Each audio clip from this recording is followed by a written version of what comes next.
All right, folks, welcome to Comanche Rose Ranch. This is sponsored by the Defiance Daily Show. We're here with the Beast of Trinity Texas. We've got Daryl and Terry in the house here. Daryl, go ahead and introduce yourself, man.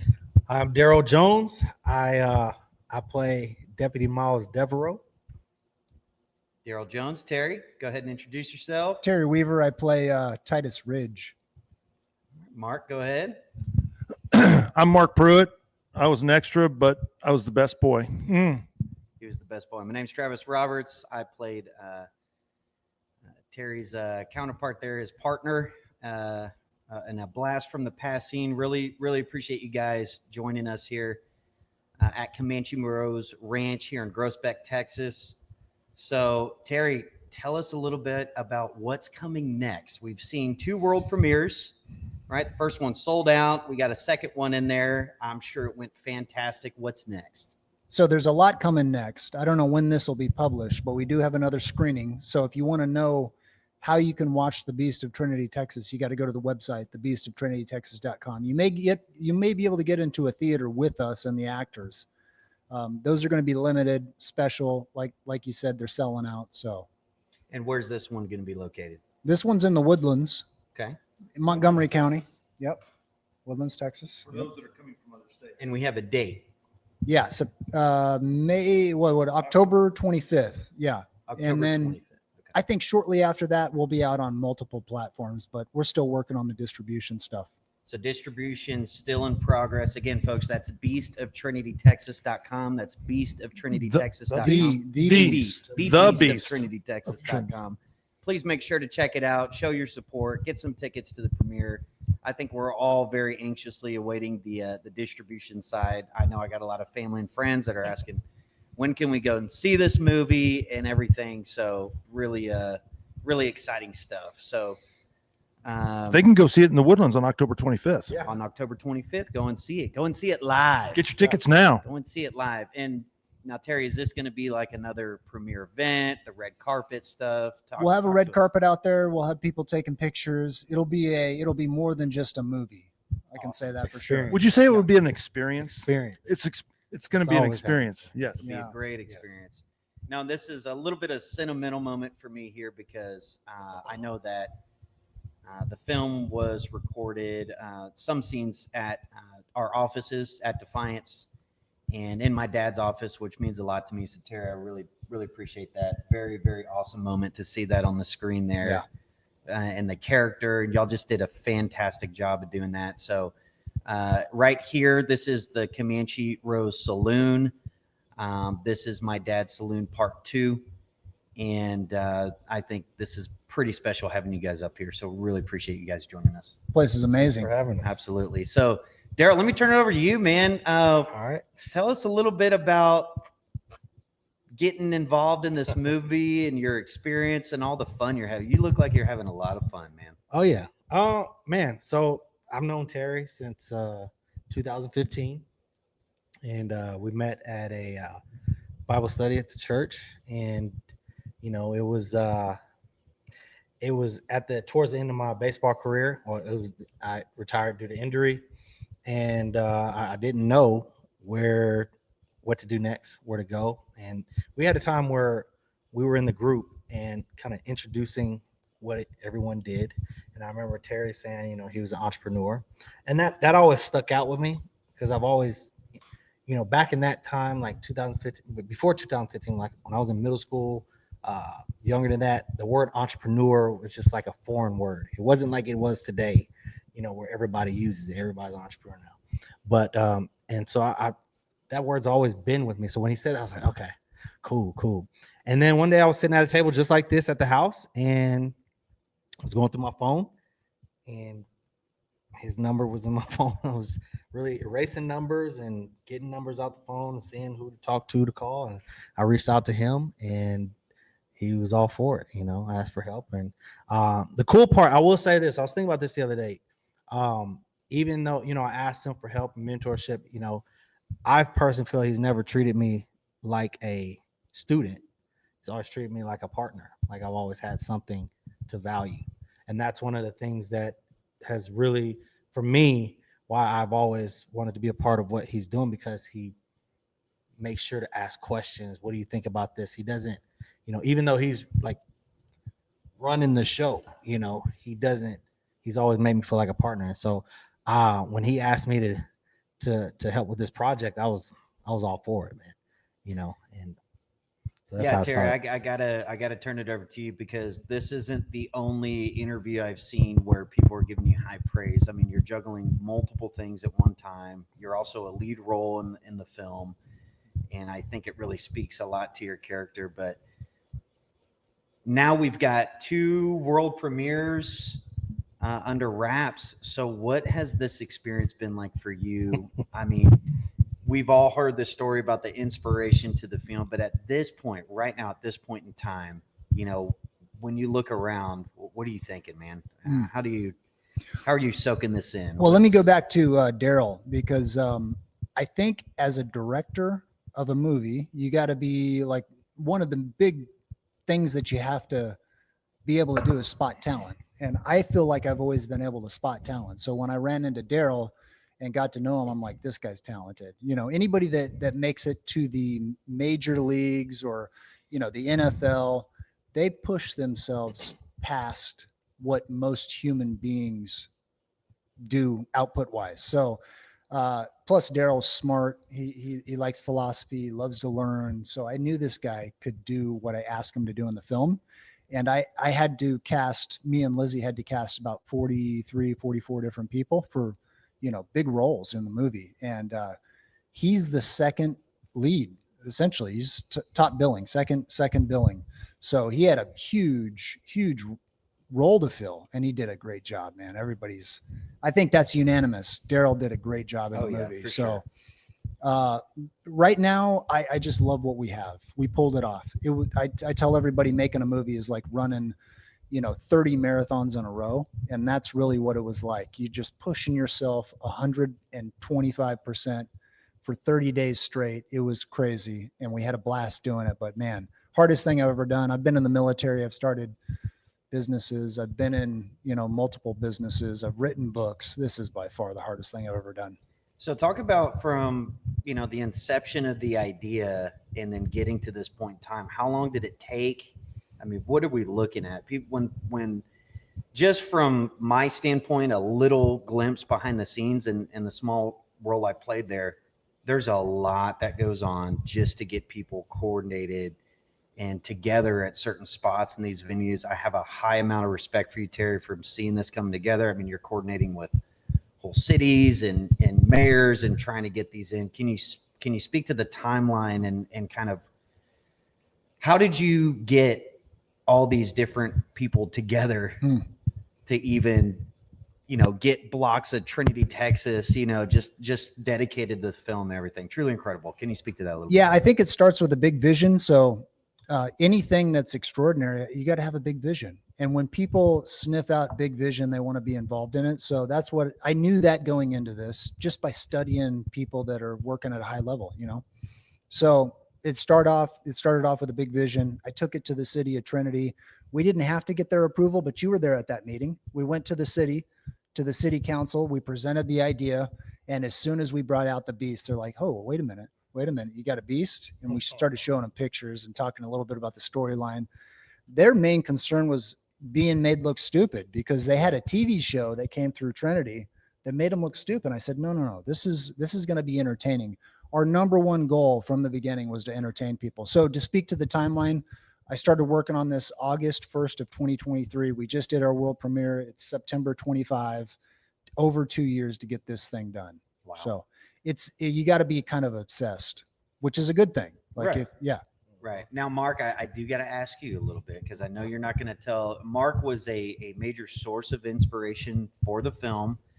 Mark will eventually tell the story that he told Terry that got Terry's gears rolling, but he won't do it unless we're in front of a campfire and he's romanticized a little bit. And so, yeah. But Mark, can you speak a little bit to the inspiration towards the film? And we know we're not going to get the exact story of your experience, your encounter that helped drive the imagination behind the story. But can you speak a little bit to your conversations with Terry and how this kicked off and walk us through that? Because it's a really neat story. Well, it was a road trip To Mountain Mountain View, Arkansas, up in the hills of Arkansas, Ozarks. the Ozarks. And I don't know why Terry decided to go with me on a road I trip. don't either. That was kind of a weird thing that you even were agreed to do that. Daryl's laughing. I mean, Daryl just agreed to go on a road trip with me out to Roswell, New He's Mexico. realizing what just happened. And we had a really, really great time. And as we were going up there, I don't know how we got on the conversation. We're driving through Falk. We were going to go through. No, Oh. the first time you didn't want to stop at Falk because I was telling you about the legend of Boggy Creek in Falk, Arkansas, and you looked at me like I was just totally lost my mind. And so I was a little apprehensive about telling you about my experience. But as the trip went on and we got up there, and I told a little bit about what happened on the Buffalo River many moon ago. And I think you just kind of got intrigued with it. And it was a fun conversation. We had a good time. I had no idea that you would even consider making a film, because at that time you hadn't done anything like that before. And the whole thing was actually pretty crazy. But the second time we went up there is when we went to Falk, right? That's right. And we stopped at the Monster Mart in Falk, Arkansas. Let's stop right there. So is there lore in this part of Arkansas around Sasquatch? Is this what picked up the conversation? Because I didn't know this. I didn't know in Arkansas.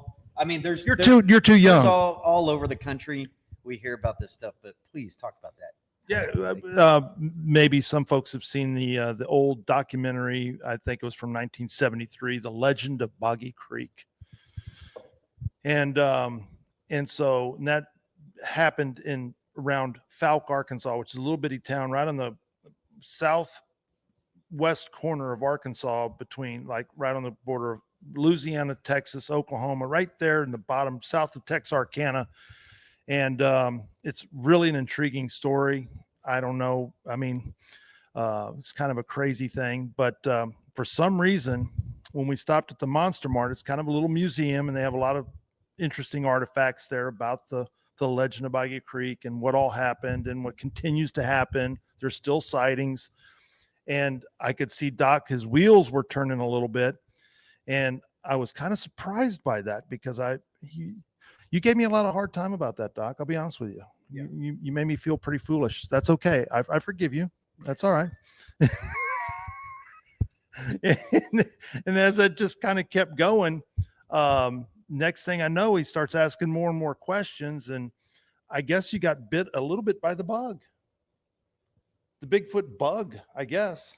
I don't know if it was a bite or a brainwash, because this guy, once he gets hooked on something, man, he's hooked on it. Yeah, he's like a get his pit hooks bull. in you, man. Mm-hmm. I don't know if I was convincing. I just, I mean, look, we're in Falk, Arkansas, and it's Bigfoot, and we go up to Arkansas, and then you look at all the wilderness up there, and you go, yeah, I could see this kind of being a thing.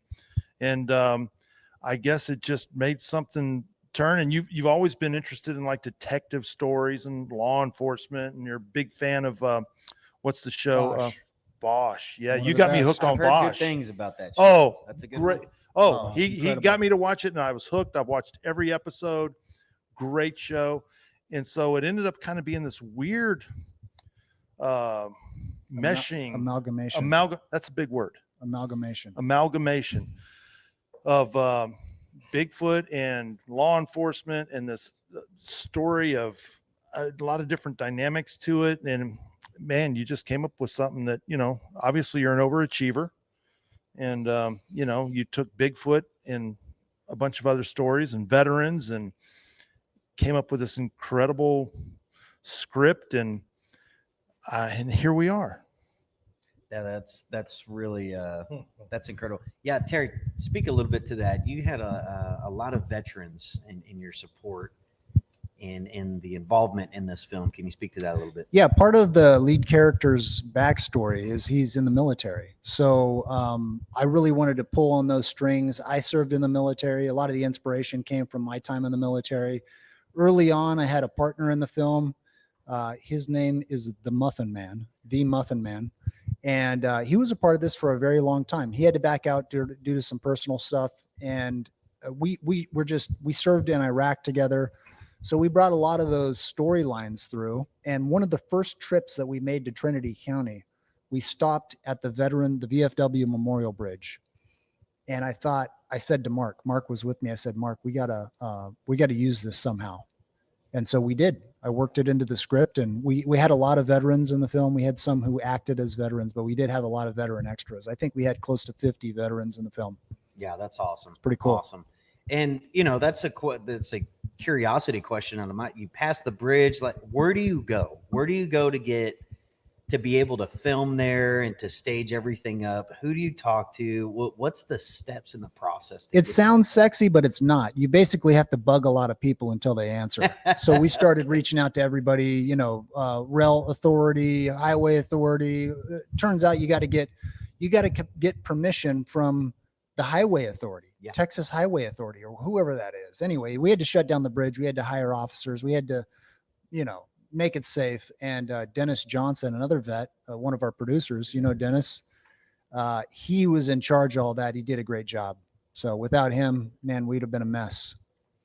And that's incredible. So I imagine filming up there. So how long did the process take to get the highway authority to approve it? Was this something that added to your timeline?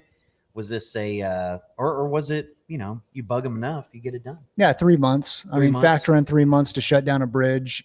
We got lucky. That bridge is really, it is really a memorial. So not a lot of people use it. They stop and take a couple pictures, but it did, 3 months. 3 months in there. And you can see that bridge if you're heading up to Trinity, Texas. It's really cool now. And anytime I'm going up that way, you pass by that bridge. It's like, I've seen that bridge. And didn't you also have to get special permission? I know that one of the scenes, it's not actually a scene, but you've got some footage of the Sam Houston statue there on I-45. Mm-hmm. And you'd think that anybody could just go by there and film that and just, you're just filming it, but that's not the case, right? You probably could, but the thing is with movies, you put something in a movie and it's permanent, right? And when you get to distribution, you'll have, the distributor will ask you, hey, you had permission, that we want to see your permits, all that stuff. So it turns out you have to have a permit to put the Sam Houston statue in a film. And so we had to get that, I think it's like $250 plus a $25 permit or something like that, just to show it. Yeah. Kind of a legal trail, I guess, before it gets the distributors and all that stuff. That's pretty interesting. Daryl, as far as, working on this film, how does it, how do you, I don't want to say compare it to other projects you've worked on, but what is, as far as this project and working on it, how do you look at it compared to other projects you've worked on and so forth? Well, I like to compare it to really sports. I mean, that was the biggest thing that I've worked on. And of course, like in sports, it involves teamwork, involves strategy, involves preparation. That's the biggest thing. I had a mentor of mine tell me that, average people, prepare they prepare 10% of the time and perform 90%. But the elite, exceptional people prepare 90% of the time and perform 10, and so that's really the preparation is a key. That's what matched what I could really relate to. I think Terry kind of alluded to that before, as far as having those attributes from sports to be able to carry over into the acting space. That's where it really helped, because preparation is the key. So as far as how it stands, I put that right up there with performing with sports, because it takes every bit of mental focus as much or more to get in character. Because as an athlete, yes, there is an emotional side of it, but for the most part, you're asked to be under control, but less emotion, really, when you're in the act. But with acting, there's times where you have to evoke that emotion to make it real. So that's where the real challenging part of it is making it real and bringing real emotions, but not too much to where it comes off as too much or fake. And so it really challenges you in that area to bring that to life. Yeah, that's a very interesting point too, because one thing I've noticed a lot of in being an entrepreneur myself and working with people that have a sports background, a military background, that's who you want involved in what you got going on, because I don't have a military background or anything like that. My background's a little unique in different aspects, but I will say working with veterans, working with people who have a background in sports, it really does help drive preparation and organization. There's really not a whole lot of excuses you're going to hear. Terry, can you speak to that a little bit? Is that something that you felt reflected in the body of work from everybody involved? I couldn't have done this without my military experience. If you think about the military, what people don't understand or connect right away is all they do is prepare. Like the military prepares for war. So you spend 5 years in the military. I prepared for war for 4 of those years, or 4 years and 5 months, and I spent 7 months at war. So I think the analogy is perfect. You talked about prepping 90%, performing 10%. We're just used to that. I don't think maybe veterans don't realize that, but they spend 90% of their time preparing for war. So I looked at this as a mission, and it was really good. It was a big mission, and it helped to have people who have prepared a lot. And I knew Daryl would do that because he's a preparer. I know how much he studies and stuff like that. So when he showed up to set, he was ready. And it's good to have pros working with you of all areas. I mean, you were in the film. I'm sure you prepared. Yeah, I prepared, but let me tell you, you getting around some ex-military and some sport figure. I thought I felt prepared until I came on the set with you guys. I'm like, these guys got it. They know exactly what they're doing here. It's very impressive. It's very inspiring at the same time too. But I got to say, it's made me want to incorporate more of that mentality into everything I'm doing. So whether it's preparing for a role, I don't care how big or small it is. I don't want to ever disappoint anybody, let anybody down. I think preparation is something that is absolutely key, and it's something we can all take note from, especially from people with military and sports type of background. Because You look like you had a sports background the way you did your running scene. You had a good stride. Yeah, I did some running Daryl, in how my would you past, but not- evaluate? How would you evaluate his running from a professional athlete? You saw his running. Well, I train athletes for a reason. How would you rate Travis's running? Those you had the little bang floating down. Oh, you let my Yeah, bang Yeah, float? that's what I was looking at, the bang. So I was like, who's this guy? I'm not gonna lie, He's Terry, chasing I a don't guy know with a what y'all bang did floating on down. camera, but y'all, Looked like that was I'll his say this photo for my wife. moment, you Y'all- know? Y'all made me look really cool. I You looked didn't real know I pretty. could look You cool. look real pretty. You look pretty, You right? look real pretty. You look real pretty right there. Yeah. Thank you, Daryl. So there's your answer, Mark. My running style was pretty. You had a good. I wasn't even looking at the running, so I was like, this guy. I thought he had a pretty good stride. No, I mean, honestly, to be fair though, when you talk about preparation, so even with the acting thing, like just like he said, you walked up to the show and you thought you were prepared, and then you get on there, it's like, whoa. I still had to go through it because we had rehearsals. Yeah. And the first time we rehearsed, well, really the first time we rehearsed was at Jeff's house. And that's when Tell them about that. Yeah, no. So we had a long rehearsal at Jeff's house, and we rehearsed the heat line, and that's when I really learned the importance of control in the body, because I was rehearsing and I was real expressive, and I think it got pointed out. He's like, there's a lot of movement there, and it dawned on me. It's like, whoa, okay, this is the same thing as like in baseball, because in baseball you have to control your body. You can't be all out, too much is, we could tell when it's too much. So there's a real direct control. So I learned that, just really being under control, but still having intensity. Just because you have a lot of movement doesn't mean you're intense, but you can be intense just with your eyes and being still and controlling how many times you blink, and like if you don't blink a lot, it shows intensity. So that's one thing. But also we had another we had another rehearsal, and Clara, she pretty much embarrassed me. Like I forgot my lines because it seemed like I forgot my lines, and I remember walking out of that thing thinking like, dude, I don't know if I can do this, because that was like she came at you. You know, the scene required a little bit of what would you say? I was intimacy, but Yeah. that intimacy and you play off each other. I wasn't ready for it, you know. And she came in, boom, and I was like, dang. And Were you verklempt? What is that word? Oh, Mark. What? You using big words at a time like this? Well, he was using a big word. He was using it. Verklempt. Verklempt. It means you're just kind of like speechless. You're kind of like you just don't know what to just say. led with that speechless. Oh, okay. I was. I thought this was a little more highbrow. I did. He said I'm a thinker, but that was Okay. Well, I'm just trying to elevate the conversation. Okay. Mark, Okay. Well, Mark's to be trying to be astute. To be fair, I knew what was coming Daryl's way, because Yeah, this and she actress that we cast as Clara, she's very Sheila. Her name is Clara. She's very good. I met her in acting class. She Brazilian, Colombian. What is it? She's Colombian. I Yeah, think. because and they're very Yes. expressive. Mm-hmm. You know.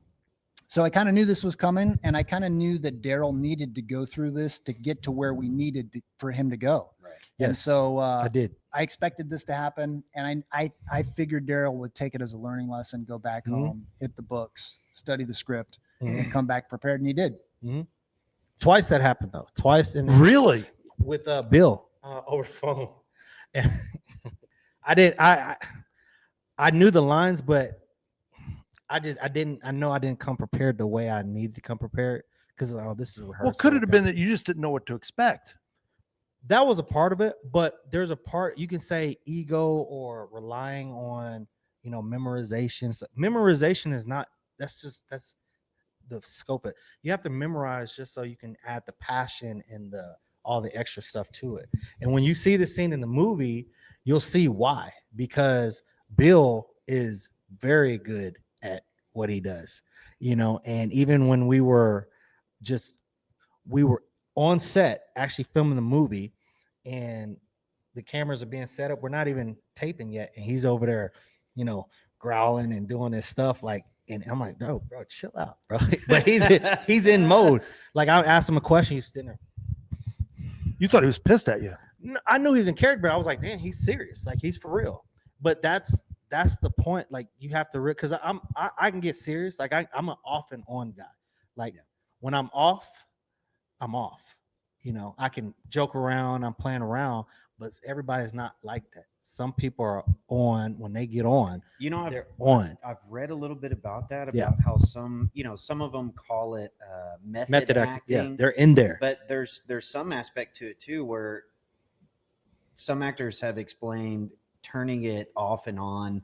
Sometimes they just got to keep it on. Yeah. And so much so, I think it was Cillian Murphy talked about how once the movie's over, the hardest point was adjusting back to normal outside of your character. So I gotta ask both you and Terry this. Daryl, once it's done and you've got all this energy tied up in this project, what's it like just going back, just resetting back to normal, if you will, for lack of a better term?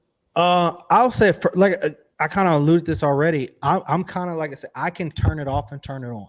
I didn't really, especially for this role particularly, I didn't have to be there like that for this particular role, because I could call on a lot of things that I can just get in there. And plus, I do public speaking as well, so I know myself. I can turn it on and let's focus on that's sports, and as sports, there's a level where we get intense, we get emotional, but like I said, when we're on the field, we have to rely on our training and we have to focus.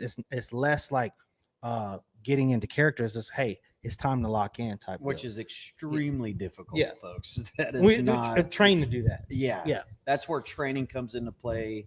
Yeah, definitely. Terry, can you speak to that a little bit too, about being immersed in this role, and then once it's wrapped up, what is it like? And before I comment on that too. It's a lot of times it's people other than yourself that recognize, from what I'm told and what I've read, it's other people around you like, you're not okay yet.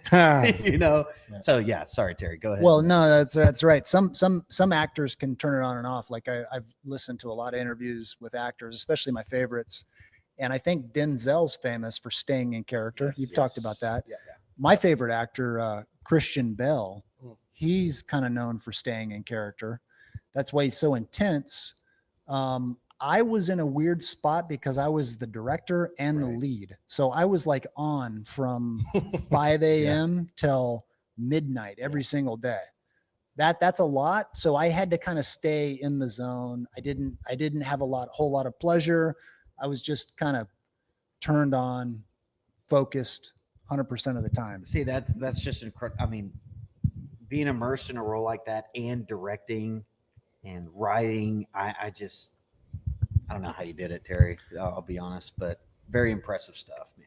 Did your family ever, like when you came home, did they ever say, "Okay, Sheriff Ridge"? You didn't have to? Man, nothing like that happened. My family knows me pretty well, and sometimes when I go into that mode, they're like, "Hey, Sarge." Okay, so My wife will calm me down real quick. We had a couple. So with me, like my personality, one of the issues that I had to understand is that just because I turn it off, turn it on, doesn't mean that everybody else is doing the same thing.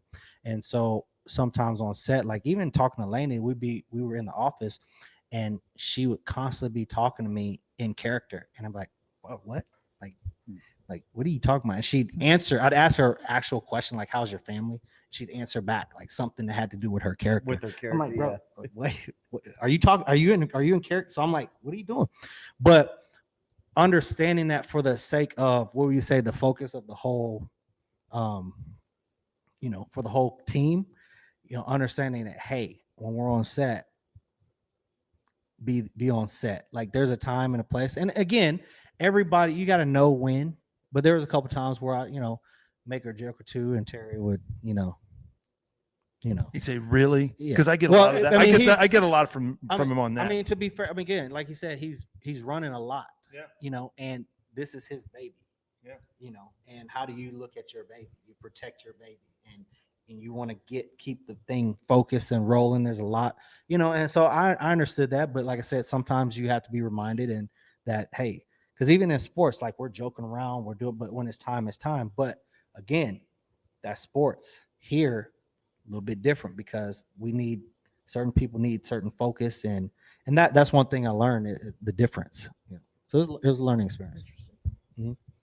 Now, one of the things, just from and I'm not a film aficionado or anything like that, but we all watch lots of movies, and I'd like some it's very admirable seeing talent come together and just make something incredible on film. One of the things about this film is, Terry, I want you to speak to this a little bit, but the moments in the film where there's emotion involved and you're really acting it out, but really what struck me is the value of the silent, almost quiet moments in the movie and how that helped kind of convey this mystery, this darkness to it, coupled with the sound. The sound y'all did on the film was just absolutely incredible. But can you speak to those quiet movements? Do you have a philosophy on that kind of delivery?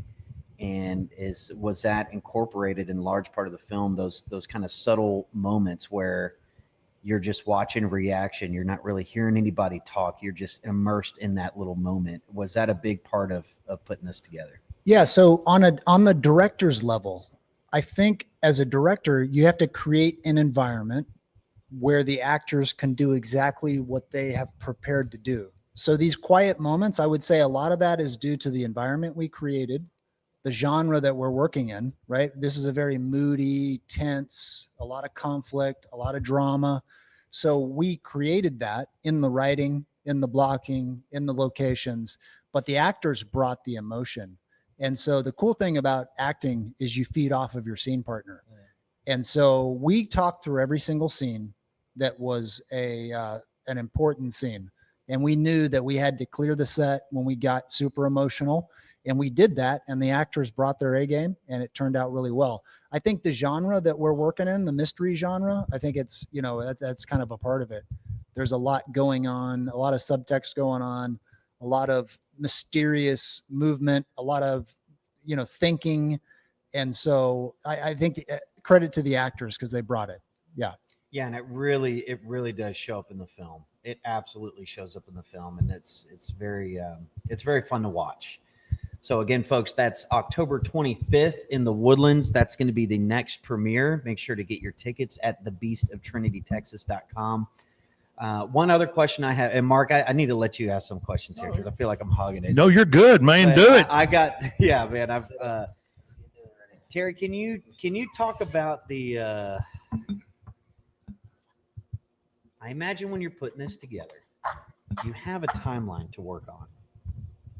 What is it like balancing the lead role and the pressure of a timeline you have to abide by to make this happen? Well, again, credit to our team.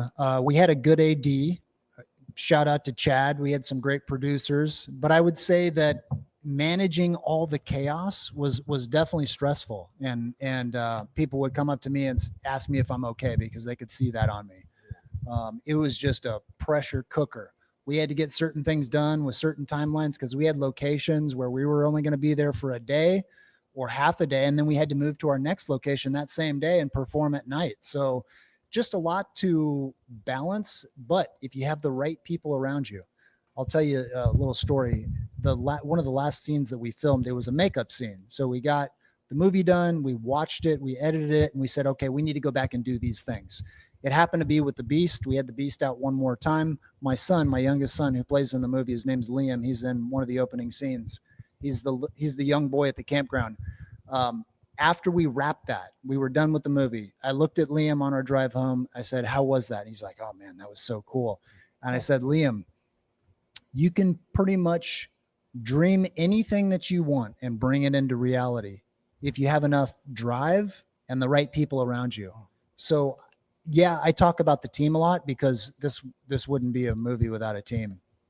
This wouldn't be a movie without a great team. We had a great team. We pulled it off. Yeah, and what I do want to say, because I've acting classes, all that. Mark actually talked me into this because initially from the onset of everything from the Defiance Daily Show and everything we're doing there, me being on camera, no, sir, not something that I expected to be sitting here doing, but here I am. One of the key elements to that, of course, is trying things out of your comfort zone. Terry came up to the office. They're looking at the office space. He's asking me the questions about, you ever thought about acting? No. Being on camera, the idea, by the way, folks, we'll do a little behind the scenes. I know this is for the Beast, but for Defiance Daily Show, it's supposed to be just Mark. What? I was not supposed to be on there. Baloney. Mark said he would not do it without me, and now we're both up there. And now he got me into a movie. Okay? I'm your agent. And let me tell you something, folks.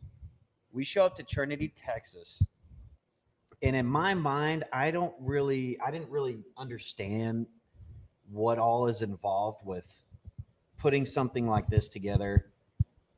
But that is a lot of work, folks. In a single day. What did we got home at? 2, 3 in the morning? Oh yeah. I mean, it was a long day. We're at a hospital shooting these different scenes back and forth. And that was another just really cool element. The fact that, it's Trinity, Texas, and they got a whole hospital wing dedicated to the film. It was insane to be around.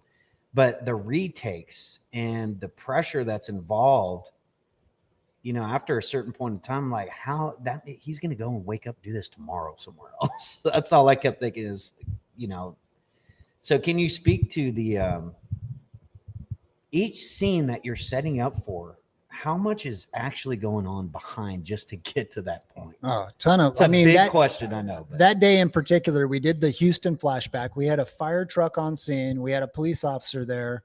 We had roads shut down. We had a traffic safety company there kind of watching the roads, making sure nobody was driving through our set, and somebody still drove through our set with a semi truck. Can I stop you there real quick? So, by the way, yeah, we're filming the scene, and this is the part where I'm like running up the block, but here comes this they have everything blocked off, and then this 18-wheeler said, no, I'm going to ignore these roadblocks, and he comes and he parks in there, and it's just this whole ordeal. They get the cops involved, and he just wasn't going to. It was either move the truck or get arrested. Next thing I know, I saw him in handcuffs. Are you ready? There. Yeah. I mean, I don't know if y'all, if I'm allowed to say anything on that. We could edit that, but either way, you got all this set up, you got roadblocks out there, but it doesn't mean that it's going to work according to plan. You got to be able to improvise on the scene there. And you guys experienced that in that one day there. And I can't imagine that was the only story like that. Now, a lot of challenges. We had an ambulance with us at the hospital. It was a cool day, man. It was a fun day, but that was one of the most challenging scenes, that hospital scene. I think we had 16 takes. Yes, I remember. And we made it work. And by the way, Travis did a great job. He did a great job playing the partner of Young Ridge, and just, you brought the emotion, and it shows up on camera. Running for him. I did not expect to have that much screen time for one. So I was a little shocked when I saw the movie for the first time, and you are doing my face up there. I really appreciate that, but that was a little shocking to me. But at that moment, at that point in time, that late at night, man, you're pretty tired. So as far as channeling different emotion, and to me, it's like I didn't have, lines to really go off there, but I thought I really want to show some emotion here. Just make it. You when you're part of something like this, you really want to put the extra effort out there. But I can't go on to say enough the amount of work involved. Acting is not so. Now, mind you, when we were setting up and doing the chase scenes, some of the coolest stuff I've ever done. I mean, it's basically like being a kid again. You're playing a detective. You got your guns. You're following your partner out there. Just absolutely cool. But even your body language, though. Even and the body everything about it. But it was. Again, 16 takes. That feels like a low number. It feels like it was a lot more than that. But that's Bush League, man. We got to get those numbers up, man. We got to get those numbers up. Again, I can't emphasize enough, folks, that when you see these movies and these productions, you really got to have a lot of respect for each individual scene, because there are hours and days and weeks of work just getting into one of those scenes. So. Yeah, I know I interrupted you there, Terry, but really, really, really impressive stuff. Just can't say it enough. What was the Daryl? Let's start with you. What was the most challenging scene for you? Man, most challenging scene. I would say the scene with Clara, because I can't explain all of it because you got to go see the movie October 25th. You got to go see it, guys. But that scene required a back and forth, like Terry talked about. You have to play off of your character, and the role that she's playing in, I have to be in, but not be in with my emotions. I got to play with her a little bit. Didn't sound all right, but you got to play with her. Keep digging the hole. I just said it again, didn't I? I just said it more intensely. In all seriousness, you did a great job. That was a great scene. I'm telling you, that was the scene that you guys did a great job. That one was the one that I had to go back and say, I got to get this one right, because this is the one that I felt that, because it's a back and forth, and you got to play with her. You got to sell it. You got to sell it. Yeah. You got to make it look real. Well, I bought it. Yeah. Well, if you bought it, and I bought it. That was a good scene. I would have never guessed you had that struggle when you watched the scene. Terry, what about you, man? What was the most challenging scene to get done? Oh man. Well, I think the most challenging scene was when I was directing. Yeah. So aside from acting, the toughest scene that I had struggles with was our flashback scene to Afghanistan. So we drove from, Mark was on this trip with us. We drove from where we live in the Woodlands or Houston to Marfa one day. We stayed up way too late around a campfire telling stories. Then we woke up at 6 a.m. and was trying to get out there for the best lighting. And we had a big, massive military truck with us. And we were doing this flashback scene. And it was all complicated shooting. So it started off with 3 guys in the back of a military vehicle, 2 guys up front driving. Our cameraman was in the back of the military vehicle filming as we're driving. Complications there. Sound had to be back there. I had to be back there. So think about this, driving through a desert, trying to capture this footage when you're in the back of a military vehicle. It was chaos. Then we had a special effects shot where somebody was getting, there were some explosions going on. Right. And we got out there and we didn't bring the right harness. I thought somebody else was bringing it. They thought I was bringing it. We didn't have the harness to pull this guy up in the air.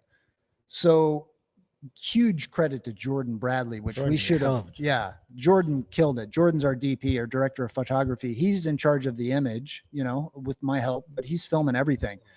He pulls up a YouTube video and practically weaves a harness in like 10 minutes out of this rope. We string this guy up to the back of a crane and we got like 4 or 5 people yanking on this guy to pull him back through the air. Y'all did that. That's how we did that. Oh, yeah. Now, Now all the timing has to be right. We had these small explosions. So picture this. We have this small explosion blowing a little bit of air up. And we have to get the timing right. We have to yank on this guy so he gets blown out of the screen. We had a lot of trouble with that. Yeah, and he almost died 3 times. How long did it take to film? Was that a whole day? A whole day nonstop? Basically, I mean, we spent the majority of our day trying to get that explosion down where we're pulling this guy reacting to the explosion. Turns out in the edit, it really wasn't that important, but we got it right. I was late with the sandwiches. Yeah. So I was late with lunch because I didn't know where the hell y'all were. he told on himself. That was in the trailer though, right? That was the one in the trailer. That's the. Oh yeah. That's in the trailer. So you can watch the trailer. Yeah, just search the Beast of Trinity Texas trailer. You can see this explosion shot we're talking about. Yeah. That was the toughest day. I mean, we were all low on sleep. We needed food. And there were certain points where Jordan would come up to me and he would say, "Terry, we're losing it, man." And that meant we're just all scatterbrain and we're all depleted and we need to do something different. And I would always say, "No, Jordan, we got this. We can do it." And we just kept going and we finally got it. We took a lunch break once the food got there. The food got there. We ate lunch. We went back and got the shot. Yeah. Because the sandwiches, Thanks to the sandwiches. the best boy came through with the sandwiches finally. They call him best boy for a reason. I make the best peanut butter and jelly sandwiches. I wasn't there for this. You weren't there for that. You missed it, man. The sandwiches were great. And I think it made all the difference in the world. If it wouldn't have been for the sandwiches, that shot would have never happened. Yeah. Probably not. Yeah. So I think it's cool hearing what you guys are talking about because even as actors, you're not there for all the scenes. And So watching hearing it, these you could backstories, see the tension. I was standing back, so I'm like, man, you could feel it. Honestly, It was. That's I'm pretty not gonna cool. lie. It- The hospital, I it started was- feeling it a little bit. You feel any tension in the hospital? Yeah. At the Really? end there, because I'm getting tired too. That's the other part where I know y'all are singing my praises about my own shot, but it helped that I had a migraine. Okay, because at that point in time, you're dehydrated. We had some good food. Y'all are very accommodating with everything, but you could feel it a little bit in the air when retakes and all these different scenes. So I can only imagine being out in the. Where did y'all do this? It was in the desert. It was in Marfa. So you're in the middle of. It was actually where the shot was Big Bend State Park. Yeah, basically. Yeah. Yeah. I mean, it was. You're talking about heat. And Yeah, hunger heat, and rattlesnakes filming and scorpions. repetitiveness. That can drive anybody up the wall and to the point. But it sounds like you guys kept your composure and you got it done. Right. We got it figured out, man. Huge team effort to make that work. Yeah. Heck, Mark- it was just finding the location. We went out, I guess, a couple months before we had thought we had a location. Right. And that was an adventure all in of itself. Mm-hmm. Oh, You know? that's something really good. Can y'all talk about finding your locations? How many different locations was this filmed at? And what was the process like finding them? I think we had 40 locations. Wow. 40 different locations. The toughest one was this Marfa location. You would think, well, you just got to find something that's out in the middle that kind of looks like Desolate, Afghanistan, yeah. but it's tougher than you think. Yeah. We did a whole weekend trip out to Marfa, found this perfect ranch. They wanted us there, and then they ended up denying us for some weird reason. I'm not sure why. It's a Texas billionaire who owned this place, like 1,200 acres. That was a crazy trip because we were out scouting this property, and it was super hot. We were out for like 5 hours. I almost died. Mark, he actually almost died. He was on the top of this I'm laughing. Jeep I was thing, baking. No, I almost died. a He almost Mahindra. killed me. a Mahindra, Yeah. right? He's so dramatic. Yo. And no, he almost almost had died. heat stroke. Almost had I a had heat to stroke. swap him out with me on the Yeah. bottom. I'm like, get down here, drink some water. You know, I wasn't being really dramatic. I was kind of being dramatic. you almost now fainted. I just feel bad. You know. Yeah, you making fun of me. Yeah, so the locations are pretty tough, man. Big projects have location managers for a reason. Their whole job is finding locations and doing contracts and working with the owners. We didn't have that luxury. 40 locations. That's insane. Mark, I got to turn it over to you. Give us some questions. Daryl just man. got nervous. Daryl just went, oh, Come God. on, ask some questions. I feel like I've been hogging it up. I'm going to turn it over to Mark now, folks, and we're going to Well, Everything's about to change. yeah. did Be you feel? prepared, Did you folks. feel the energy Hey, shift? this is a good time to turn it off. What? I'm just kidding. Hey, so knowing what you know now, and I know you've got another project coming on, Doc. You got this has really inspired you, and now you're going, hey man, this is knowing what you know now after the experience of this film. What will you do different? What are some of the biggest learning curves that you went through in this project that you're going to take to the next project? Well, when you're doing something for the first time, you just don't know what you don't know. And so I'm a resourceful guy. I hired, friends to help me with this. I had my best bud drive out from California. He was a first-time Shout movie out to Dennis. producer. Yeah, big shout out to Dennis. And he just figured it out with me. So next time we're going to do another great movie, but I'll end up hiring a team of people who have been down the road that I'm trying to go down. So I'll hire, an AD who's been on 4 or 5 big projects. I'll hire an assistant director. I'll hire a crew that have been on big projects. We need a production manager. This isn't sexy stuff, but you got to hire people that can help you and really pull you ahead. I was telling Daryl this on the way out here. So I think building the team first time around, we did an incredible job, and people will watch this movie and they'll go, wow, this is a Hollywood production. This is incredible. But they don't know what happened behind the scenes. We were figuring it out every single day. Well, yeah, one of the things when we looked at the first location, we drove out to deep West Texas, and I didn't know it at the time. You'd never told me, but I kind of pick up that you were knee deep in the crocodiles here, and there was no money. That's right. And There was a little money. There was a little. It was Nowhere near. nowhere near what you needed, and Was I a mess? No, you weren't a mess. You had it together. That's what was impressive. You weren't losing it or anything, but there was a lot of praying and the trip back because you were making phone calls and just trying to. And there was a lot of, please Jesus, help me, God, right now I need all your help. It was intense, and I look at this now and I'm like, there was some real miracles that happened here. Yeah. Oh no, there was, like legitimate, like you didn't know how it was gonna. I didn't know how we were going to find the money for this thing. We didn't get fully funded until about 6 weeks from the start date. What? 6 weeks. Oh no, yeah, this from was from the film date. So I went almost an entire year in pre-production, and we That's didn't get insane, fully dog. funded until 6 weeks before we started shooting. And I definitely think God was involved. Yeah, that's Yeah. definitely some Oh, yeah, divine intervention going on. Yeah, I That's watched wild, it. We were driving back. It was a drive back, and you had it together. Almost hit an elk and almost killed us. Yes. That was one of the things that happened while we got a video of that. we got a video of that. We almost hit a huge Monster cow elk that would have been in the front seat with us. But you were definitely, scrambling. You weren't panicking, but you were scrambling. Yeah.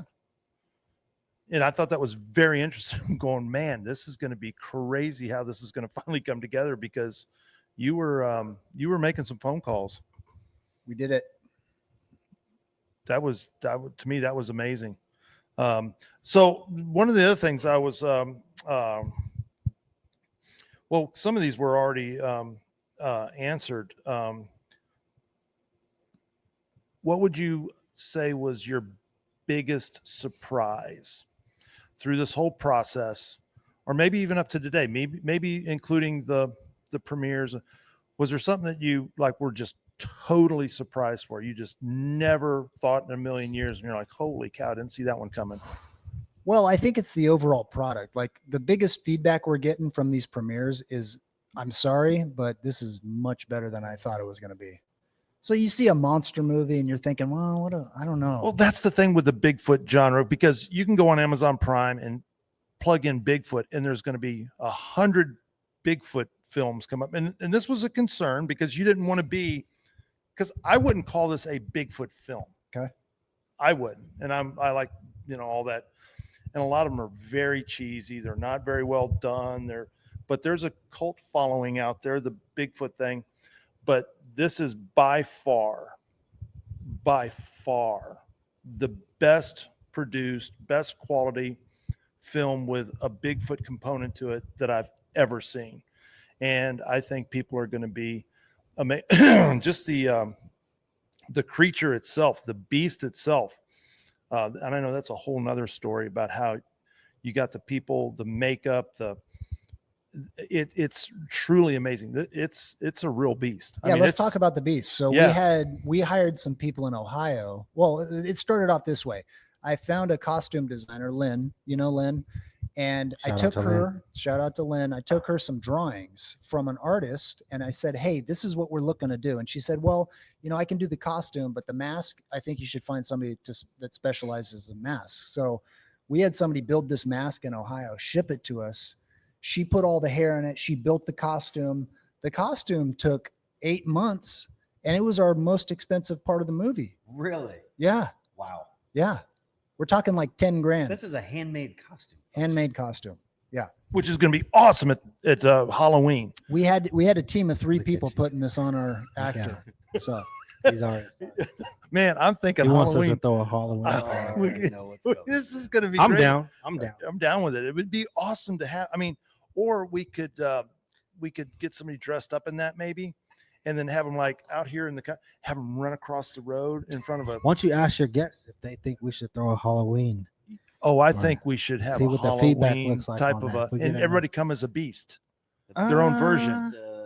No. Or Yeah, maybe have they some could come as different- Sheriff Ridge or Miles, or that's a couple years after the movie's been Yeah. out, Yeah, because you we'll get some gotta- following. get some Oh, Yeah. see, now you're going to bring No, let's be reality into the practical. picture. Yeah. Okay, be practical. Honestly, I didn't You can know come as a that vampire. about the beast itself in the movie and the cost. That's a good question, Mark. Oh, you should have seen them when they were putting on the makeup. So I was there when they were doing the makeup for they're making up the beast and everything for the scene on the porch. It takes 2 hours to get the beast together. It takes a Just team of putting 3 in the people. Next contact question. How long lenses. does it Shout take out to you- the you beast. all hear about Oh, on the it movie was The Grinch with Jim Carrey. He crazy. talks about all day, Oh, just hours into this in the Grinch. He's just immersed in this makeup, and some of his performance apparently was from the frustration of wearing that costume.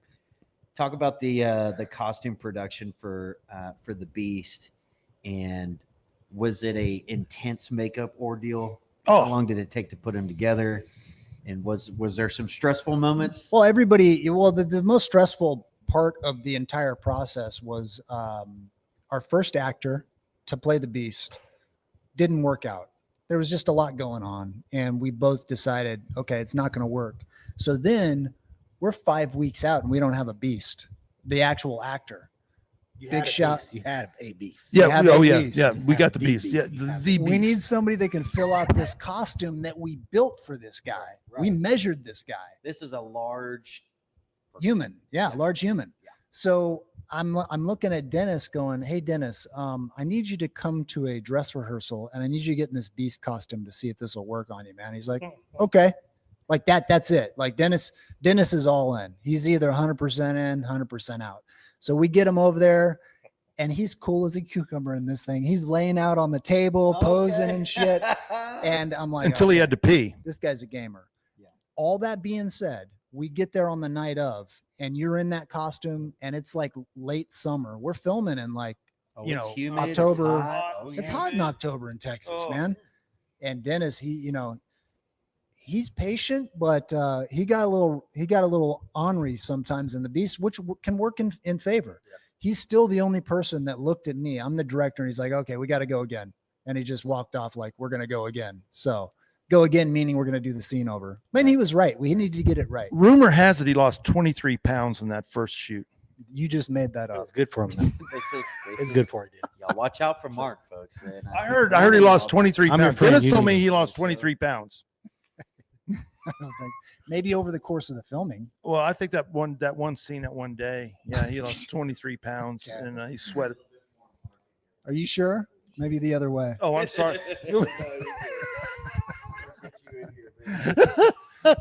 No, I can only imagine, especially in October. It's not cool here in Texas unless I guess you're far north enough filming this. But no, Just watching I him put the teeth in, watching it. Took an hour and a half. Yeah. Well, and Just I to gotta put the say, too, teeth in. and I'm not going to do any spoilers here, but the story in this movie, it's not going to be what you expect. No, I no. promise you that. And there was some incredible performances on there. And you'll have to forgive me, I'm not the best with names, but the scene with you two in the taxidermy shop. Bill. Bill was Shout out to Bill. incredible, I thought, in there, and so was the gal at the house. But can y'all talk about that scene with Bill and the creepiness he conveyed so well in that scene? I thought that was definitely one of the highlights of the film. Right Well, there. Bill's he used to teach theater. He taught theater for probably 15 years. He still does theater. And anybody that knows theater, you've got to be good, and you got to know, so I knew going in I could challenge him, and I started writing this scene out, and it's a really cool scene. And I was giving myself lines, Titus Ridge. I was giving Titus Ridge lines, and I said, wait a minute, I'm going to give all this to Daryl. And I know he'll prep. I know he'll do good. And I kept on saying, hey, Daryl, this scene on this night, man, you got a lot. So make sure you're ready. All right. So Yeah, stop yeah. it. Okay. So let's be honest here. What were your thoughts? Because this is kind of what I talked about the prep. What were your thoughts after the phone call we did with me and Bill on the preparation? No, dude, I knew you could do it. And I knew I'd Is be there if you needed help. Yeah, dude. Because that's the one that I kind of like, I got this. And then when we got on the phone call, and it was like, it wasn't, I was like looking down. I didn't come prepared the way I needed to come prepared. But again, having Bill there and intense and doing his thing, that helped me, because we talked about your partner helps. So when I saw what he was bringing, it helped me get into that mode and say, oh, this dude's coming at me like that. Okay, let's go. Well, I mean, that was a part of it. We Yeah. trained, we did a lot of rehearsals, Yeah. but even before that, we were doing actor training. Yeah. And, in the actor training, the preparation part, like I said, we can prepare all we want to, but I don't know how he's going to come. You know what I mean? I don't know how he's going to come in at that. So like, I got my lines down, but he may come at a level that's higher than what I thought. And I still have to match that. Yeah, He's got to come I down, thought it or I was got to come. You know what I mean? incredible. We got to dance. He was channeling Jeffrey Dahmer. No, but that's what I said. When we weren't shooting and they were setting up the cameras, he was still growling and stuff at me. I'm like, bro, chill out, And I had my phone on video recorded him, Yep. and there's a part where he's just staring at him like, Yeah, he and was. I had to get that. I was trying to get him to break character, but it was very intense, and it made me real. Okay, let's go. And that's where I feel like that scene. I've watched that scene like over and over again. That scene makes me smile. I think That scene makes me that smile. was definitely. Oh, one it of the was best good. scenes in It's one of my there. favorite. It that was makes And me- when good. you meet Bill after, I Yeah. mean, Oh, he don't look nothing like He's it. so That's- mild mannered. First of all, Just he looks nothing, Nothing like like he it. does in the No, movie. no, he is he- very well polished. He looks like somebody you could do business with. He- And he's very, very professional, mild very, mannered. very put together, Yeah. very nice he suit, gets nice kind of look, the slick astute back. vibe to him. Yeah, he don't look nothing like it. So, that's like That's after an actor. watching that scene, yeah, you Shout go out up to and Bill. you're like, you're almost kind of Like, wow. When I was like, I don't know if I want to go see this dude's creepy My as my hell in buddy that said scene. that. Yeah. My buddy said he came watch the show. JJ came to watch the show. Him and his wife, and he told me after he was like, "Bro, he don't look nothing Yeah, like." it's- No. you're almost you- apprehensive to approach him, and you know, I remember my wife after she saw it, she's like, "Oh, is that the Yep. guy?" I was like, "Go say hi. He's not." She's like, That's "Oh." crazy. She never did go up and say because she was so creeped out by it. And I always said this too. You know, a lot of people when you think of good shows, I always me and my wife watched Game of Thrones. We love that show, but the actors that you end up or the characters you end up hating in that show, that speaks to how well they did that. So people still talk about King Joffrey, right? They still talk about Cersei, and it's a credit to their performances. And I think Bill kind of fits that mold a little bit because I remember thinking after, like, I don't know, who is this guy? I'll go shake his hand, but even walking up to him, it's like, man, is he really like this? And it makes you wonder. But I didn't know that he had a theater background and all this stuff, so it was really good. One question I did have, and Terry, this is for you because you're playing a character that has a past struggle. So getting into that mode, man, it's just a very unique dynamic that you put on Titus Ridge as a character. What level of preparation was involved in at least kind of the chaotic nature of Titus and his internal conflicts and everything? Because I think that was a very key piece to the film. Well, I had a huge advantage because I wrote the character. Right. And when you think about interesting characters, what I think about and kind of what the standard is like they have to be in conflict with themselves. So this is like a multi-dimensional character. When you watch these types of characters, what makes them interesting is they're doing things that are almost opposing in values, you know, and you think, why is he doing that? Why are they doing that? I thought I liked this guy. Do I really like him? Oh, I kind of like him now. Oh, do I really? That's who this guy is? And so I had an advantage that I got to write this character, and I've studied a lot of good writing materials. And so playing that out on screen, you know, I'd already ran it through my mind a bunch, and it wasn't easy. I was getting up studying every morning for my lines that day, but I had an advantage because I wrote it. I mean, I kind of built the characters. Yeah, that complex dynamic shows up in the film, folks. You do not want to miss the film. That's October 25th in the Woodlands. Visit the Beast of Trinity, Texas. Get your tickets there before they sell out. These, I believe, the second one sold out too. Did it not? Close. Yeah. Yeah. So we had a lot of people there. Very special moment for everybody involved, including myself. I'm very appreciative of the small role I got to play, but I'm more ecstatic about my dad's office being in that film, man. I did have a little bit of a problem with I know he's an Arkansas fan, so hook him first of all. And I know he had to move some Longhorn gear around for that. But. Actually, I'm an Aggie. Yeah. Oh, but you're okay. You're not an Arkansas fan. At least did you move the Longhorn helmet? Was that you? I think we had to do some set dressing, man. We probably hid that Joker. Yeah. Yeah, probably. Did you not get that while he was asking what the purpose of a Longhorn was? Oh, okay. He said they were useless. I see it. You now. don't remember I that? see it. Man, now. now you've don't opened it remember up, that? man. Stew in the pot. You don't Oh. remember that? Well, see, that's why it's for high affluent decoration. Mm. Okay. If you don't understand, you probably won't get to that level where you can. Dang. It's a different level. Huh? Damn. Now that was a cool scene. The actor, shout out to Buddy Campbell. No, he did phenomenal. Yeah, he did great. guys. He did plays phenomenal. Howard Hendricks, and if you look at that scene, it's when he goes and visits the guy that's kind of behind the high-speed rail. We totally redesigned that scene, and we made it in a high-rise in Houston. So it's really neat what we did there. But everything in there was your dad's decorations, which Everything. made it cool. I mean, it was shocking too to see. I mean, y'all legitimately made it. It was awesome. Which one was it? It looked like a building in downtown Houston. Howard y'all. Hendricks. Yeah, the Howard Did we Hendricks. shoot? Did I shoot there? No. Oh, okay. Yeah, and it's I'm gonna have to think about that. No, moving the Longhorn gear out of there. If that's okay. Me and my dad were big Longhorns, but I told the fella who was in that scene. I said, "You still had a big Longhorn head behind you." Yeah, So he did. He was looking down on you. A huge Longhorn there. No, but all jokes aside, very, very special moment in those offices, and a good way to. I'm trying to think of different ways to honor my dad, and that was awesome. So I really appreciate you guys incorporating that in there, and I'm glad we got to have a good venue for you guys to film at. It sounds like y'all didn't have any trouble. No. At Defiance. No. But again, and you brought this up earlier, Travis, just all the work that goes on to, I mean, we literally there was a lot of stuff we had to move, and there, just the logistics of that, just to get those few shots was crazy. All the stuff that had to happen and all the stuff that was going on. And we did it in a single morning.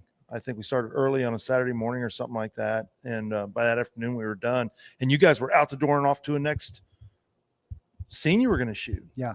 I mean, you guys were like, I see. Yeah. Being there. It was, I seen it, man. You done one. All right. We're going over here next. There's food. There's this, get to it. Don't get too comfortable. Jump back into it. Let's go. I mean, that's really kind of the vibe it was going through all this. I do have some more questions because I'm always curious about this, sitting here looking at you guys on the screen at the end of this project. Daryl, what made you want to get into acting? So it's interesting. So I've always kind of been in some type of drama performance. When I was younger, I'd do plays for the church. I played the saxophone. So I've always been, and I do speaking. So I've always been. You play the banjo too now. No, he's trying to get me to play. Don't let him fool you, folks. He was playing the banjo earlier. Deliverance. Hey. I'm telling him, don't watch that. You had to go there. It's different. He's having to light up. As far as stressing him out. As far as getting involved in so this is something that's always been a part of your life, basically. Yes, sounds like. Yes. It's always been a part of my life, and it's always been a part of my life. And so when I was approached with the opportunity, and I actually wrote it down on my dream list, I want to, That's act. Awesome.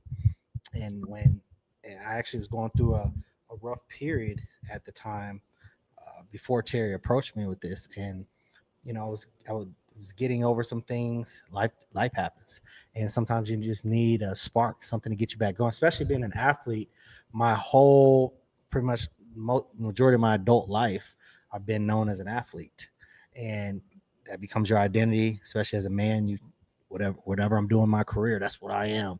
And I forgot about that part of me, and this gave me that part of me back. And so getting the opportunity to embrace that side, it helped.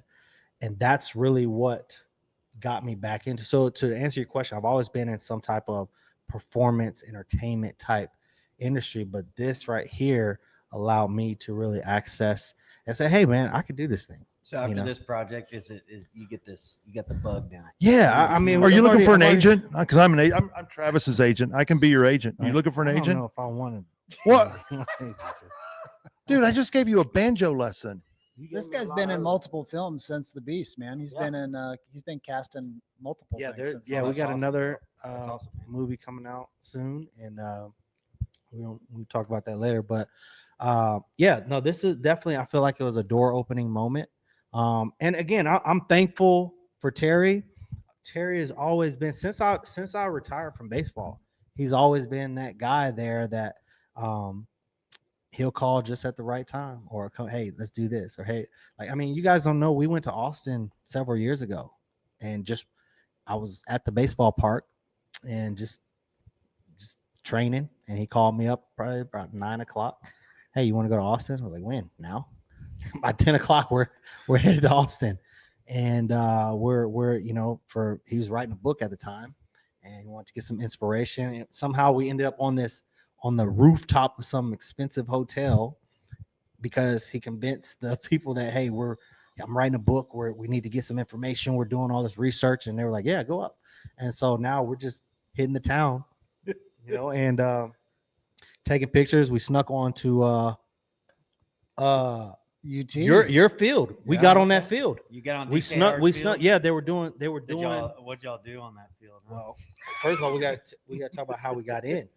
They were doing construction work, and there was a small opening. Oh, were right they there. doing the south end zone? Probably. construction? I don't know. Whatever it was, we went in there. It was about 7:30 in the morning. We got in there, and we're on the field. You had a Rudy Y'all moment. doing like a dazed and confused set out there? I don't know. I was running the field. He was taking pictures, and then we heard something in the stands. Wow, let's get up out of here. And we got up out of there. But we took some pictures out there, so that was pretty fun. So it's always been certain things like that. He gave me an opportunity to speak at Bell Institute platform, and that was a humbling experience because that was really at the beginning of when I started learning how to communicate. I've always been a good communicator as far as talking, but learning how to tell a story. I didn't tell a story that time, and that, so I'm very appreciative. I don't know if I've told Terry this, but I'm very appreciative at that moment, because one of those moments showed me, like, after the speech, he sent me like this email that kind of like, hey, this is how you structure a story, blah, blah, blah. And that was him like graciously saying, hey, you're kind of all over the place. Do this. This will help you become a better at storytelling. So again, I didn't know what I was getting into. I was asking him to help me, and he would help even when I wasn't asking. Like, I didn't know that that's what that was at the time, but I felt like that was a godsend, because he's showing me, hey, boom, boom, boom, boom.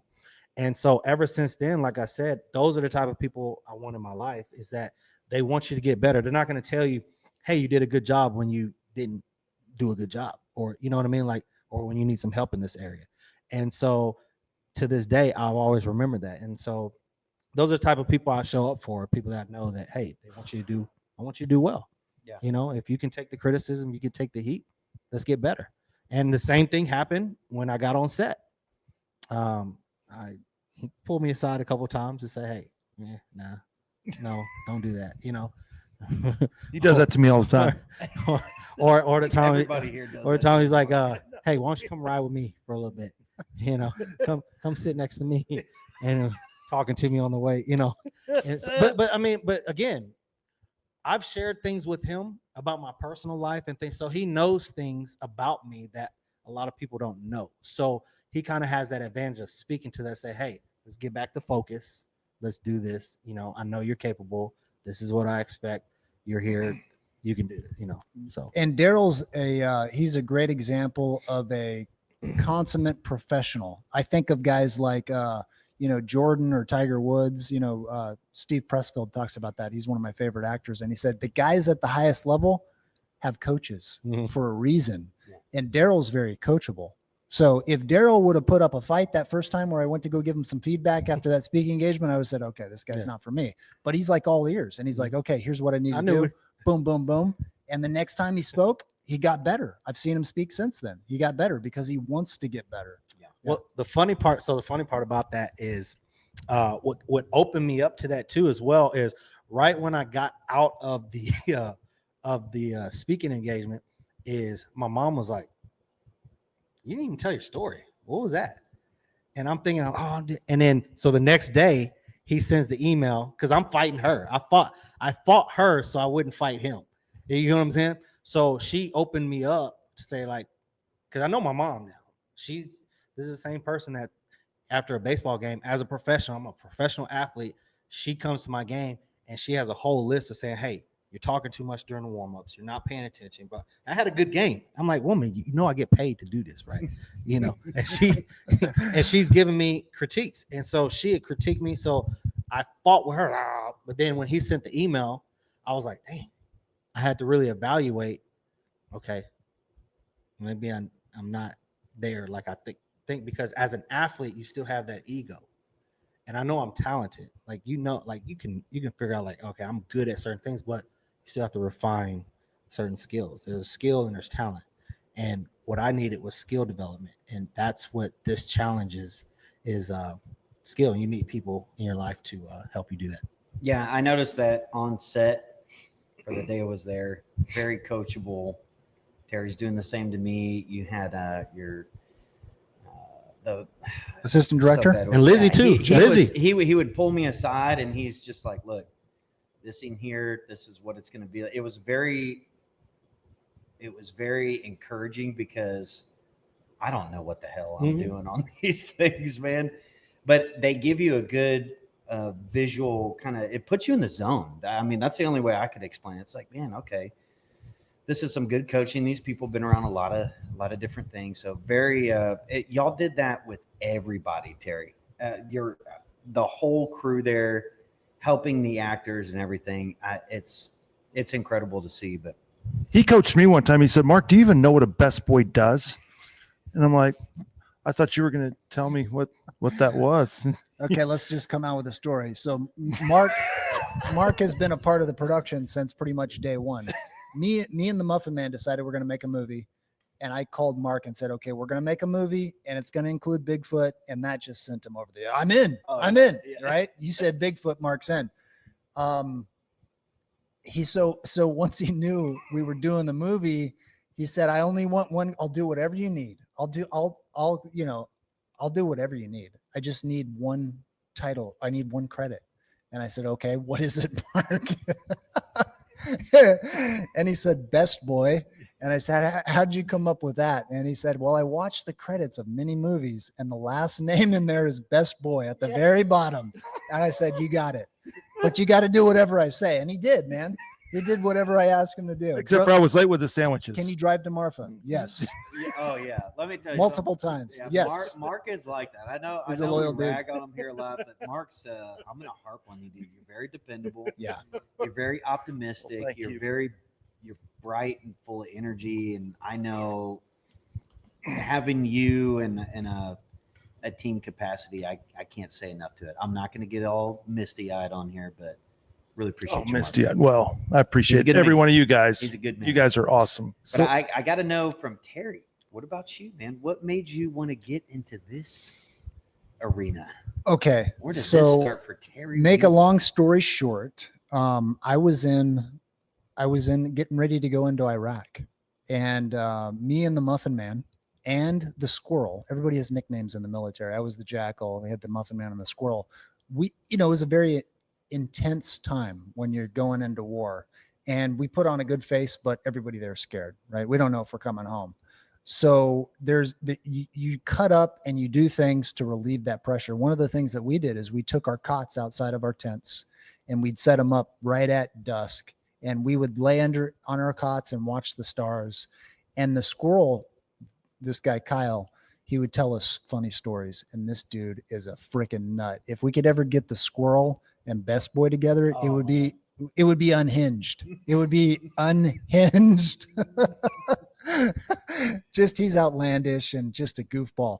But the reason I tell you that is I realized the power of a good story, because I would forget about everything and we would fall asleep under the stars listening to the Squirrel tell stories. And I think then, I realized, oh man, I want to be a storyteller like this guy.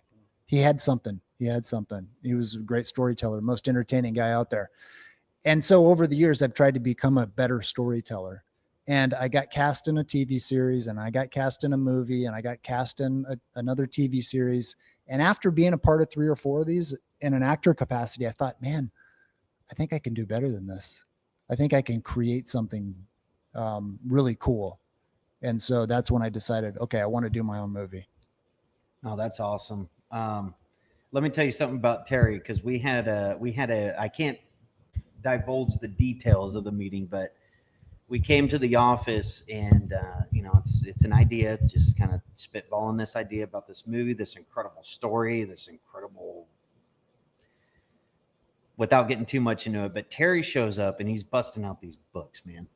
Terry's got like a stack of books and he's putting them on the table. And I'm sitting there with my phone taking pictures of the side bindings of them, because it's like you can see he's got tabs in here. He's got things highlighted out. He's got this whole thing together trying to help foment the goal of who was in this meeting to get to a storytelling aspect to it.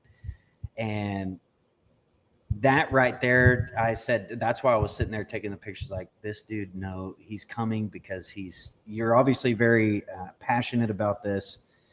But when you know a good story, you want to count. You didn't just come to relay your ideas to it. You came to relay information that would have been helpful to everybody in there. And whether you know it or not, I'm sitting there just taking pictures, and then I'm texting Mark saying, "Hey, ask him if I'm going to do this stuff. What books does he recommend?" And right then and there, very resourceful. But I think that that speaks a lot to your passion about storytelling. So is it fair to say that this is just the onset of Terry Weaver and what you're going to do? Well, I've got the next script written, so we got another one coming, man. Do you want to? Well, we'll keep it to this, but I think we should have a separate interview with Terry and talk about what are the projects you want to talk about. Okay. How excited are you about this next script, and what is your what's the plan, man? Yeah, so this is going to be very dark. It's going to be a darker story. It's going to be more kind of naturalistic. However, there's going to be some supernatural elements. But it'll be a truer detective murder mystery. But we're going to have some supernatural elements. I've got the script with a consultant right now, and we're refining it. So we're getting ready to go into development on that, and I'm super excited, man. It's an Folks, incredible get ready. story. I mean, creators out of Texas, got to support him, even though he's an Aggie. It's okay. Yep. I mean, you gotta get people.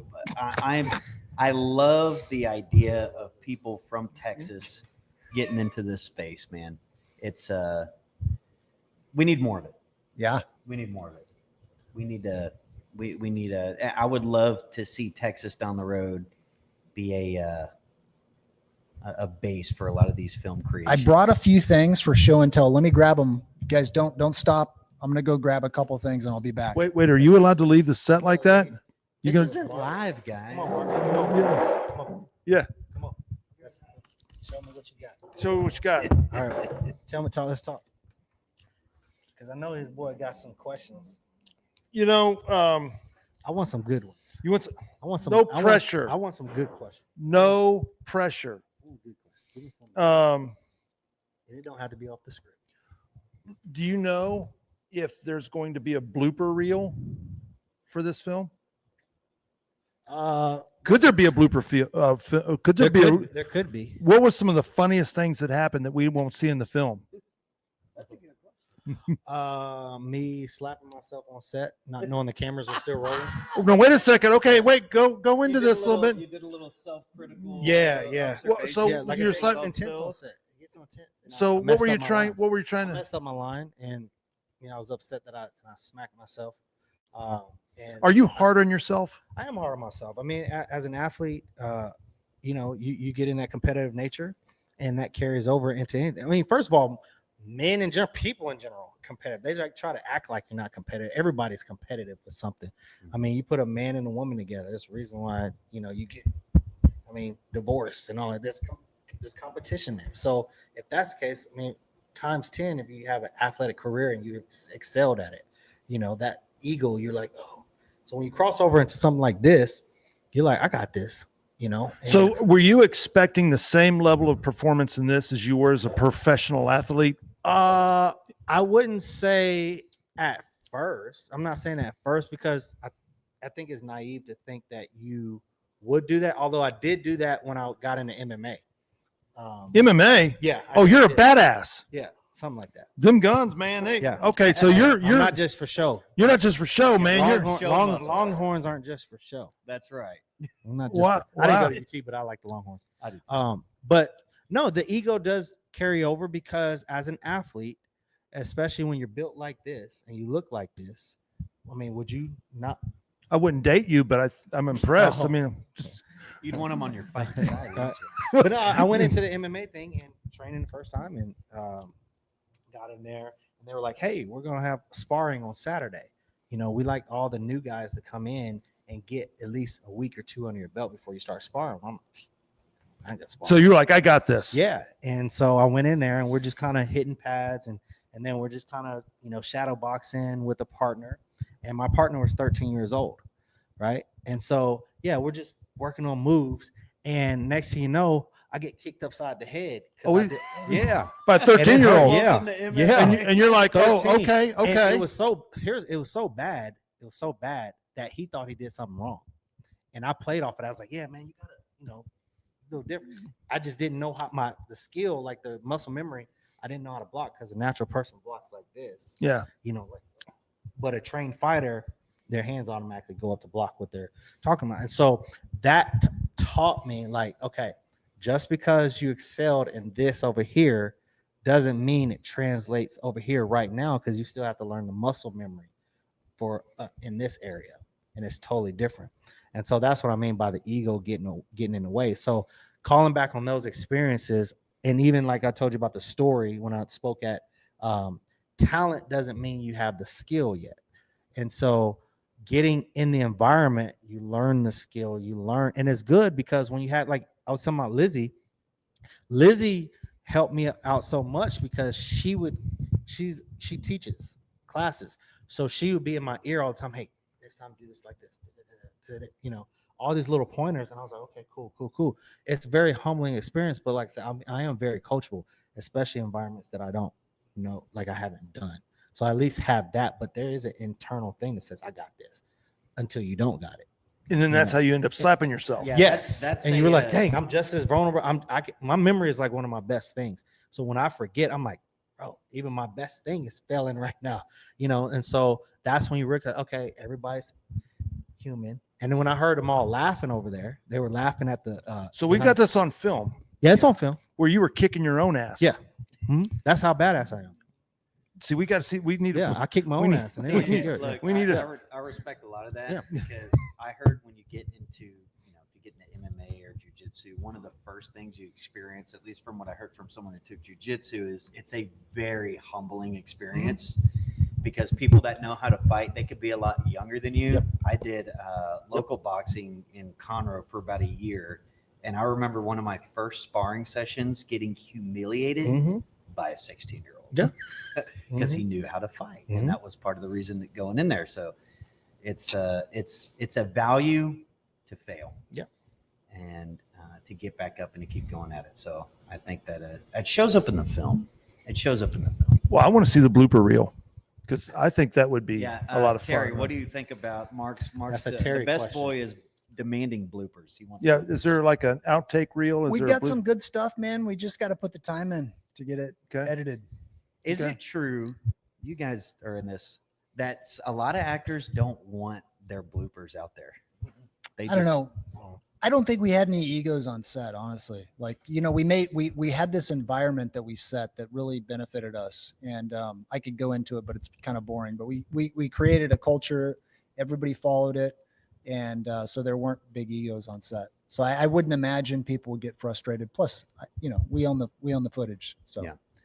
So Terry, you got show and something you want tell. to show us? Is it Yeah, show man. and tell time? First is this here we go. incredibly well wrapped gift here.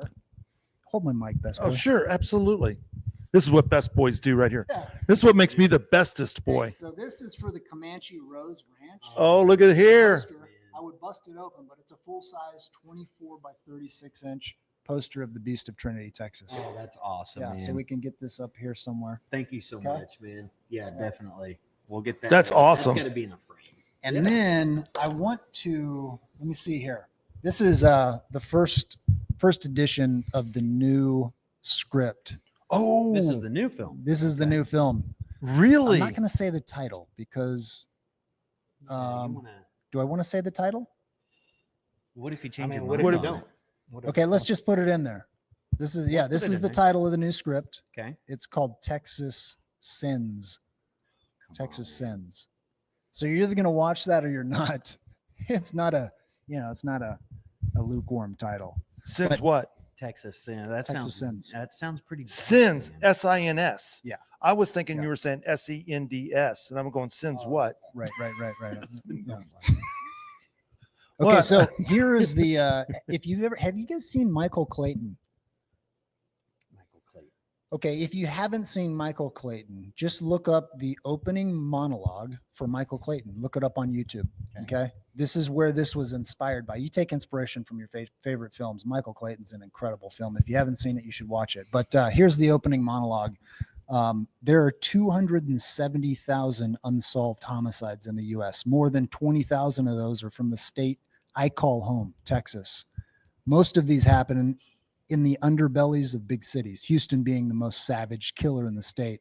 The murders bleed into rural areas like a violent infection, ravaging families in their wake. They say one murder impacts 125 people. Maybe this ain't so, but if it is, that's millions of people being haunted by killers. What makes a population deadly? That question is a sort of a plague itself. It's like staring into a black mass, trying to make sense of something so incomprehensible. The mere thinking about, if not careful, will drive one mad. I've been thinking about killers for more than 2 decades, chasing them too. And in doing so, I've concluded there's nothing more destructive than losing a loved one, brother or sister, mother or father. That's bad. But when violence reaches a child, it'll rob your peace, invade your mind, and strangle your soul, causing one to knock on the door of insanity until something or someone answers. Who or what answers? Something dark and vile, brooding and unthinkable, something no one can make sense of. The only thing left is to do. You better keep watching and you'll find out. There's an opening monologue in the film, but check out Michael Clayton. You'll understand kind of what I'm doing there. It's going to be intense. That sounds pretty intense, man. That's called I'm going to be Sins. I'm going to be sending my client here to your casting call. Okay. I need to talk to your casting director. Okay. And we're going to be coming to this. Now he's a proven commodity. This is true. So there's going to be some negotiating. This is true. Okay? And I'm a tough negotiator. I bet. Yeah. So one thing at a Look at- time, look man, at- Mark. All right, look this at- sounds Take good. it easy. Does this to me, Take it man. easy, Sure he Walter. doesn't deliver you. see now you want me to be your agent I because want you to deliver me. No, that's very exciting, Terry. I'm glad Yes, sir. hearing you got the itch to create some Oh, more, yeah. and I'm just so excited to see what else. So will this be in Houston? Houston, kind of centered around the Houston area? Is It's that? going to be another East Texas thing. Man. Oh, it's going to be another East Yeah. Texas thing. All right. Yeah, and look, guys, we're seeing a lot of interesting developments, along these lines as far as murders in Texas. You guys are seeing what we're seeing in Houston on the Brazos. They're pulling up bodies. We've seen some of the unsolved murders as of late in Austin, where there's speculation of serial killers. So you got a lot to work with there on something like that. That's very interesting, to say the least. So once you start the script, where do you go from there? You got it with a consultant right now. Yeah, you want to get your script to at least I do. I want to get my script to 98% before I start the development process. Development is finding the necessary funds and people to make it happen. So as far as approaching and investors and finding the funds, do you have a specific process to that? Do you have people you go to? I mean, I imagine after the Beast of Trinity, Texas, now you pretty much got I think you got a line into these projects, do you not? Well, we've got some people that know we can do something impressive. So we've kind of proven what we can do. That's a good thing. That's a really good thing. No, that's awesome. Really excited to see it. Folks, visit thebeastoftrinitytexas.com. Go and check out the latest activity. Get you some tickets. Support Texans. All right. Support Texans. Support their approach and their dreams and their creative visions. This was a really fun project to be a part of. Even the small part that I was in, extremely grateful to it. Seeing the film, the trailer for one, I got to say, there's nothing that got me more pumped up than that trailer. Very, very well done. Matches the movie without a doubt. So I had we had some very awesome moments in that theater watching that come on screen. I still can't believe that there's flashes of me up there. I can't believe Mark talked me into that. Mm-hmm. But I'm very grateful that he did. And I'm very grateful to meet, this is like what Daryl was talking about earlier. When you get around people and you surround yourself with people that encourage you, that inspire you, that's what we need more of. We need to be around more people that help lift us and to do good things with each other and to have fun doing it too. It's good to struggle together. It's good to stress. these things are blessings. They're not bad things. They're just part of God's plan and the way that everything's laid out for us on this earth. So really want to thank Daryl, Terry, for coming out to the Comanche Rose Ranch.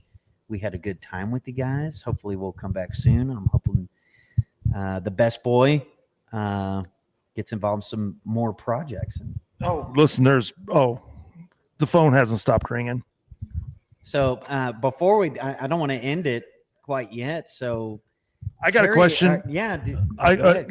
was going to ask Terry, as far as your director role goes, what are some of your favorite directors and why? If I had to pick a couple, it would be probably Christopher Nolan or David Fincher. David Fincher might be Chris Nolan out just because he has a way of telling stories that make you go back and rewatch them.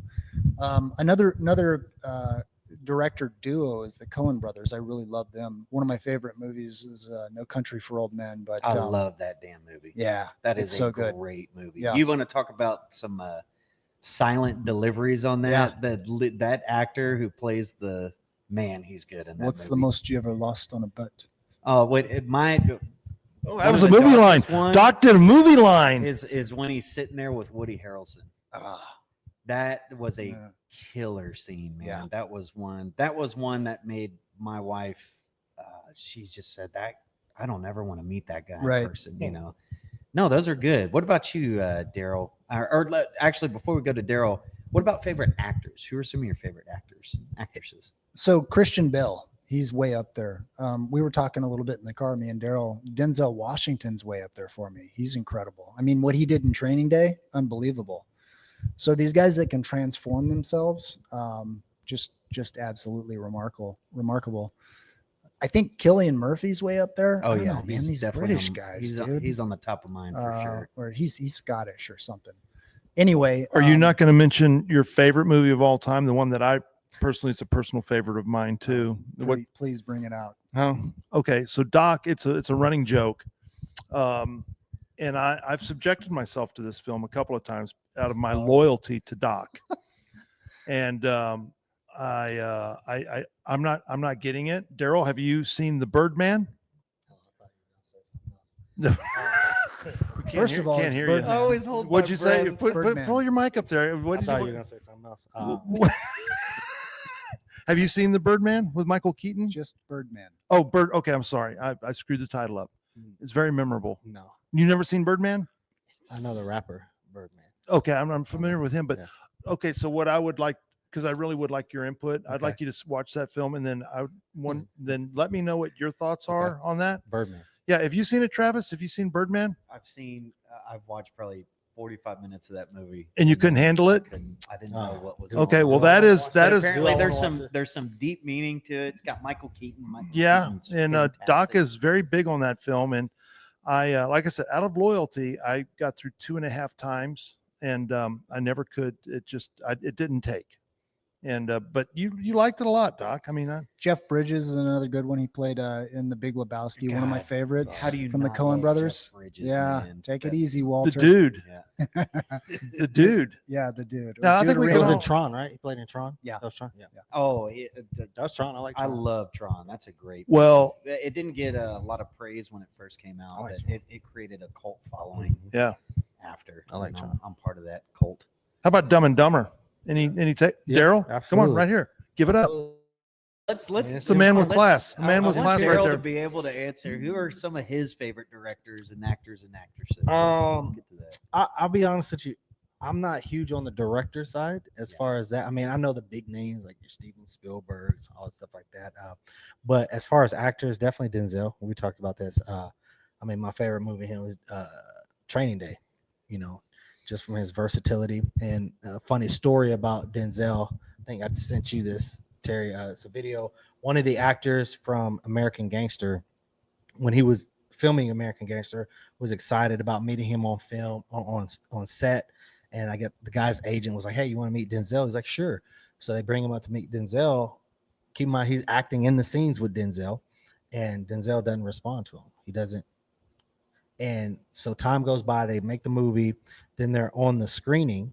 You know, they're time to celebrate their movie. And he said these hands and arms come behind him, and he looks up. He says, "It's Denzel," and he's That's all awesome. smile and everything. He was like, "Bro, what? You didn't say anything to me on set." And the guy's name, Frank Lucas, in American Gangster, he said, Frank Lucas don't F with cops. You're a cop. Yeah. You know, he done, and so he was still in character, you know, on set, to what you were talking about earlier. And so that's when he said he understood, like, man, this dude is real for real. You He don't didn't rub even- that shit. You Yeah. blot that Yeah, shit. yeah, That's yeah. $10,000 Exactly, that's it. alpaca. And then he did the finger. He's like that the whole time, you know, apparently. Yeah. and he did a little lip quiver, you know, that he does.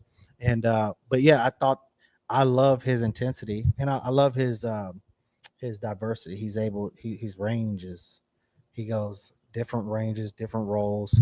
So he's definitely my favorite actor.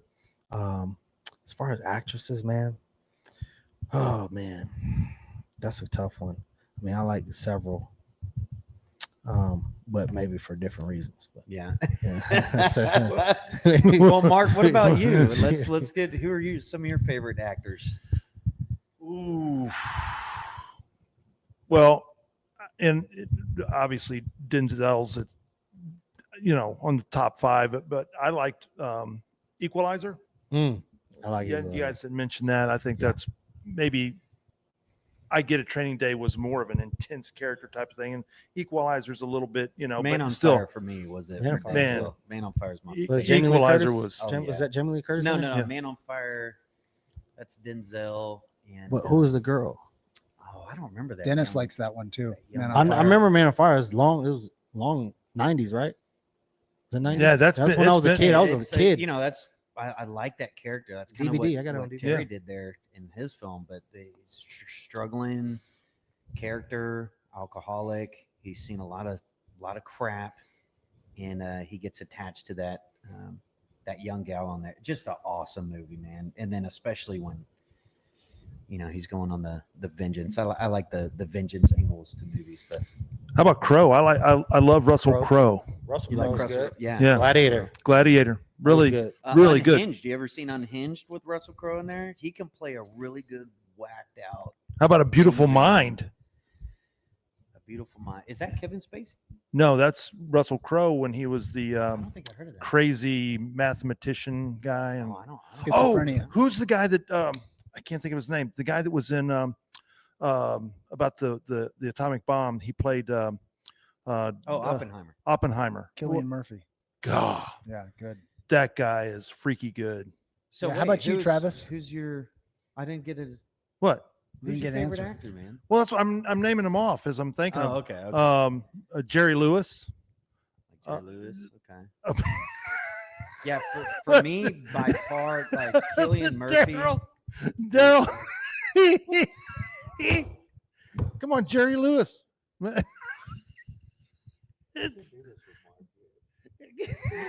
I'm not even gonna give him that time. I'm not even gonna give it to him. No, I don't know the name of the gal, but she plays, Bobby Boucher's mom in Waterboy. Oh, yes. She is so good. Misery, She's in for the Misery. She's in the what is her American name? Horror Breaks series. the board over his feet. Yeah, she hobbles him. Yeah. She's Oof. incredible. But What's her Cillian name? Murphy is definitely my favorite. And it really, after Peaky Blinders, I don't know how many times it took to get my wife to watch it. And after the first, we had to rewatch the first season 3 times, I think, before she finally. And then I couldn't get her to stop. But Cillian Murphy and Kevin Spacey, probably not the best human being in the world. I know that's a lot of the case. Why do you with say Liz. that? But Kevin Spacey's in a phenomenal Yeah. actor. Yeah. If you've watched, 7. House of Cards. I actually haven't seen that movie yet. Ooh. You haven't seen I 7? have not seen. Oh, Seven. Ooh. I have not seen. it. Hey, Daryl, you haven't seen Deliverance, so don't give him a hard time about Deliverance 7. ain't nothing like No. Seven. What? Bro, don't even Hey. compare. There's nothing like that. Wow, but, man, you guys need no. to live a little. No, no. I ain't trying to live like that. No. I'm trying to remember the Netflix series before House of all Cards. the House of Cards. Yeah, it was good. Kevin This guy. Spacey in that one, and then it was a very weird movie, very dark movie. where he gets killed at the end. Uh, I thought it was talking called A about? Beautiful Mind, No. but it was No. where he American falls in Beauty. love. American Beauty. Yeah.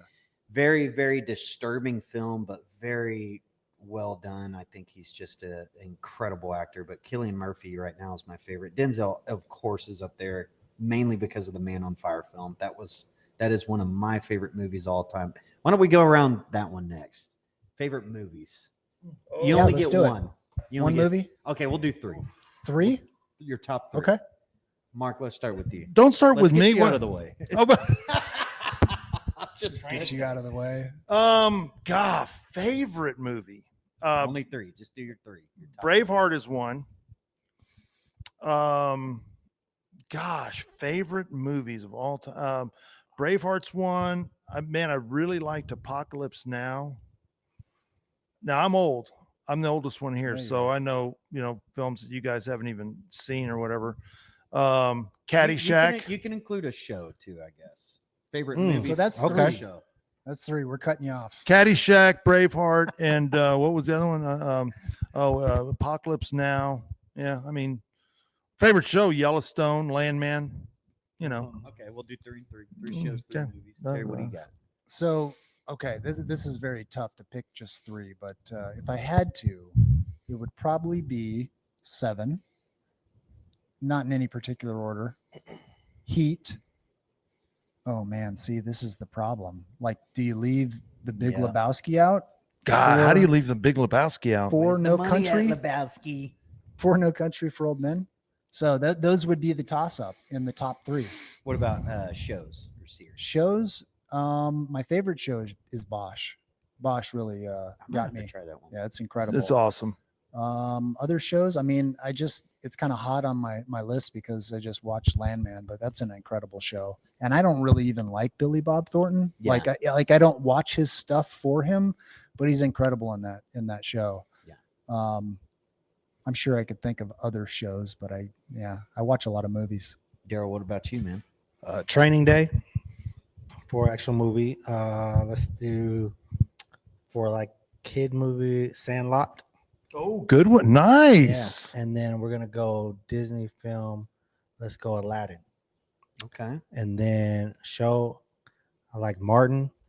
I also liked Prison Break for TV Oh, my, series my seen wife that one. loves that Prison damn Break. movie, or Yeah. show. That show, I should say. and Money Heist. Money Heist. Money Heist on Netflix. Interesting. I want to ask the question. Now I can't even. You don't even know one, do you? Well, I know And you went last. Man on Fire is definitely in my top 3. Man on Fire for sure. Is there any asbestos in that movie at all? I mean, because I've never seen it. Asbestos. Yeah. What does that mean? We're a Dalmatian. Daryl, we're definitely doing a road trip. Mm-mm. Yeah, we are. What is the movie? I'm drawing blanks. Mel Gibson made it. Apocalypto. Oh, Apocalypto. Apocalypto. or whatever. Man on Fire. And man, I gotta squeeze Braveheart in there. You got to squeeze Braveheart in there. Braveheart is just a tremendous movie. Yeah. And Now- I know I'm probably missing a movie that's Now, on Apocalypto, important fact, you got to be able to read. true. I mean, that's a 'Cause movie it's all you could just subtitles. watch it without. You could watch it without It's just- subtitles, it's and you're going to just- be totally lost unless you speak whatever it's language just- that is. It's just incredible. It's a Yeah, it's all subtitles, man. okay. Let me squeeze one more show in. The It's Hills Have True Eyes. Detective. oh, True absolutely. Detective. Okay, which season? For the first one, First of one, course. for Yeah. sure, right? Really? That's in mine 3 for Yeah. sure. Have you seen it? No. It's in Oh, The I'm Hills Have trying to Eyes. get The Hills my Have wife- Eyes. My wife to Ooh. watch True Detective. It's but dark. She can't It's dark. because it starts so. But to me, it's real captivating. I Oh, yeah. love the dark stuff. Yeah. I do. So for shows, True Detective without a doubt, Peaky Blinders without a doubt, and Not man, Yellowstone, Game of not Thrones and Blind Breaking Man. Bad are right there at the top. But The Boys. The Boys. Peaky Blinders, Really? I think Cillian Murphy, that's what made him my favorite actor. And especially for those that have watched the show, you'll know this one. I have no limitations. That's the best line I've ever seen in a movie show, ever. I have no limitations. I got a question. Favorite line in a movie? Oh, I just gave mine. you know what? That's a great question. There's so many. Okay, not just a line, but a scene, because it's the interesting components to it. In Jaws, Robert Shaw played Quint. He was a raging alcoholic. I mean, like, he'd show up just totally obliterated. And there's some interesting stories about that film. But remember the scene when they're in the boat and they're showing scars? Y'all, did you see Jaws? Yeah. Okay, remember, and they're talking about, you know, hey, this thresher shark, you know, did this, and then it got a little dark with the Indianapolis and the tattoo. And funny thing about that, Robert Shaw was so drunk during the filming of that scene. The reason they went ahead and did it was because he was sitting down. He couldn't stand. Mm. And if you watch that scene and the lines in that, I mean, it's the best scene in the movie. And but it was just an interesting thing that he was obliterated, and he did that, of course, and they were drinking, so it kind of fit with the, which, you know, you think about that as a director, how you would deal with that. Do you remember that? Remember? No. You did you ever see Jaws? Yeah, I remember seeing Jaws. I was just messing with you. It worked. I was making, because I was going to say, okay, I'm putting a list together for you, me, Daryl, movies we're going to watch. There's a couple nods to Jaws in the Beast of Trinity, Texas. If you watch it close enough, you'll find them. Hang on. How didn't nobody say Scarface? Ooh, golly. See, but that's the problem when you say favorite movie. I mean, Yeah, they're so. It's Yeah. like it's hard to. I could expand it to the Come top on. 5 because you do have to Scarface. put. I You're mean, right. I mean, Al Scarface. How do Pacino, you not? Come on. like the Devil's Advocate. Devil's Oh Advocate. my god! Yeah. Any given Sunday. I really I didn't even The know. Departed. Heat. The Departed. Heat. Come on. So I didn't know. Yard, this is I'm speaking. This is a true millennial moment for me, but I didn't know that was Al Pacino in Godfather. I didn't know that. Really? I What? had no idea. That's okay. I wouldn't And admit that. He's just. I didn't either, but I he- was 5. He is fit. Yeah. See, I was super young. Okay, rub it But in. I mean, I think it was last year I finally like just watched all the series, actually sat down and watched it. And man, you can talk about good lines from a movie. Well, let's stay on that. So did you ever say what the line was, by the way? Well, it was No. kind of a Mark, scene. get No, you know he took 10 years to Yeah, talk. man. 10 years to get to the one line. What's the line, man? Okay, well, there was another line where "this shock eats you whole." That was a pretty good line, you know. Saying But no. what's the line, man? You did another line. You still Okay, can't get all right. I'll give you one. Here's one. Ready? Cinderella story. Here to Augusta. From Caddyshack. Oh, Bill okay. Murray. Classic. One of the best lines ever. Most repeated lines. I mean, everybody knows. You know that one? I didn't even hear what you said. Have you seen Caddyshack? I've seen Caddyshack, but I didn't Okay, you hear remember what when you he's said. he's slicing at the moms? Are Okay. we moving on yet? Terry, what's your line? What's your line? I think like the most memorable line is not the rug, man. It really tied the room together. Maybe that. Big one. Lebowski. Big Lebowski. Yeah, so good. That's good. You got it. Okay. Or Dark Knight, Batman's Dark. Man, there's some. I'm Yeah, Batman. lines in Some that men dude. just want to see the world burn down or see the world burn. Or yeah, it's Alfred. Really good one. Daryl, what about you, man? I'm putting cases on all you bitch. What's that from? Training That's Day. from Training Training $23 Day. lockdown. I'm That's King good. Kong. King Kong. Yeah. I'm probably gonna spin you a little bit on this one, but this one it's from. I watched this with my 2-year-old son, Bug's Life, and there's a line in there that caught me, and it's been replaying in my head ever since I said it. It said, if you let one little ant, it only takes one little ant to stand up, then Yep. the rest of them start listening. I knew that's the line. That That is the line in that the is movie. that it kind of gives me a little chills when I saw it, especially after everything that's going on. But one of the characters in there, he's asking, "Oh, that's just one puny little ant." And he's Mhm. like, What does know, he do that next? he's grabbing these little, I guess they're little little- acorns or yeah. something. He's throwing them out. He's like, "Does that hurt?" No, that hurt. That's one puny little. Does that hurt? No, it's just not. And then he How about unloads this? the whole thing on there. He goes, You let one ant stand up, Then they all. then stand they up. all stand up behind him. And I thought that was, But then what does he say after that? what does he say? He talks about how he said if you let one of them stand up, they'll all stand up. We have to keep these ants in line. We We're have the to food keep- chain. He said That's right. We have to keep these ants in line. So even though it's portraying that the ants do have more power, but they can't let them know that, right? yes. But it was, it was a good moment sitting there with the kids movie, and I'm thinking, man, they don't do messages like Yeah, that that in was movies much more. That was a awesome line for a movie. So yeah, mine's from A Bug's Life. That's a good one. That's a good one. That is a good one. That's a good one. Let's see what else here. I'm trying to think. Man, this is fun. Actors, we did. What about actresses? We got to throw some. Who are some of your favorite female lead roles? Kim Mark, Kardashian. we'll start with you. Why start with me? You're I mean, a He-Man woman hater. why start with me? I'm okay. Hang And on. I got to look up the names. 'Cause- See, I don't know the names. Billy. Billy? Yeah, that guy in Deliverance. Daryl's intrigued with Deliverance now. No, We're gonna I'm not watch. We're gonna intrigued with watch that at all. Deliverance because that's a good one. Favorite actress. Okay. Here's one. What is her name from My Cousin Vinny?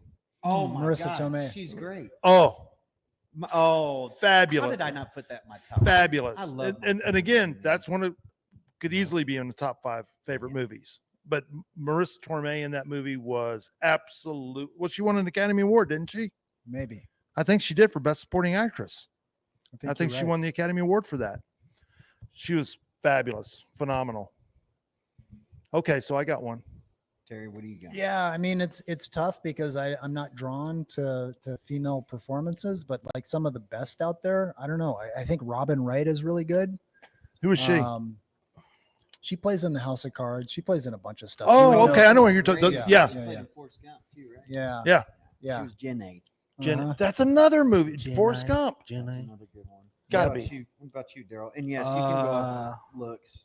'Cause mine would looks? probably be Man, I like Kerry Washington Who's that? from Scandal. She's good. She's good. I like Jennifer Aniston in Horrible Bosses. Oh yeah. oh, Come my- on. who doesn't? Yes. Yes. Another phenomenal movie.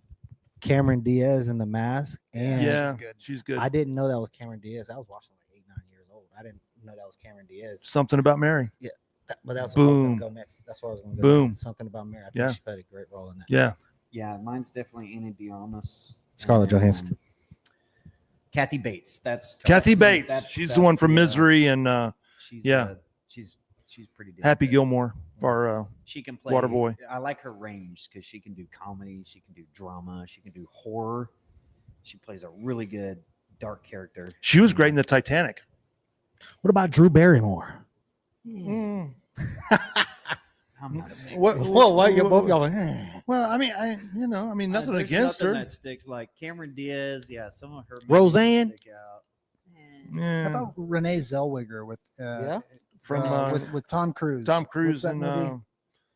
Who's Show coming Me with the Jerry Money. Maguire. Jerry Yeah, Maguire. Jerry Yeah, Maguire. that's She a- did that's a good She did incredible good. performance. did Nobody really said old girl from Tom Cruise movie. Anna de Armas. No. Show Me the Money. Yeah, Jerry that's- Maguire. Yeah, that's Yeah, that's Renee Zellweger. Renee Zellweger. Yeah. Yeah. Oh, You know, that's she's- what I said. Brad Pitt's girl. What about That was comedy? Jennifer Miss, Aniston. no, me and All right, well, Mr. well- and Mrs. Smith. We'll Oh, go around the table one more time. Angelina Jolie. Angelina Jolie. did you say comedies? Top 3 comedies. Now Top you're in my 3 now you're in my comedies. Okay, I wheelhouse. figure Mark would Now you're in my he could guide wheelhouse. This one. Mark, let's start with you. What do you Oh, got? Daryl had something to say. Go ahead, No. Daryl. You're going to say something smart. Go ahead. What were you going No. to say? What? No. I was going to say Dave Chappelle Yeah. and Closer. I've Dave never seen that. Chappelle and Closer? No. Oh, Mark, give me Yeah, go 3. Mark. well, 3 comedies. Caddyshack is definitely in there. That's one of the all-time classic comedic films of all time. Hangover. And you know what? I might surprise you on this one.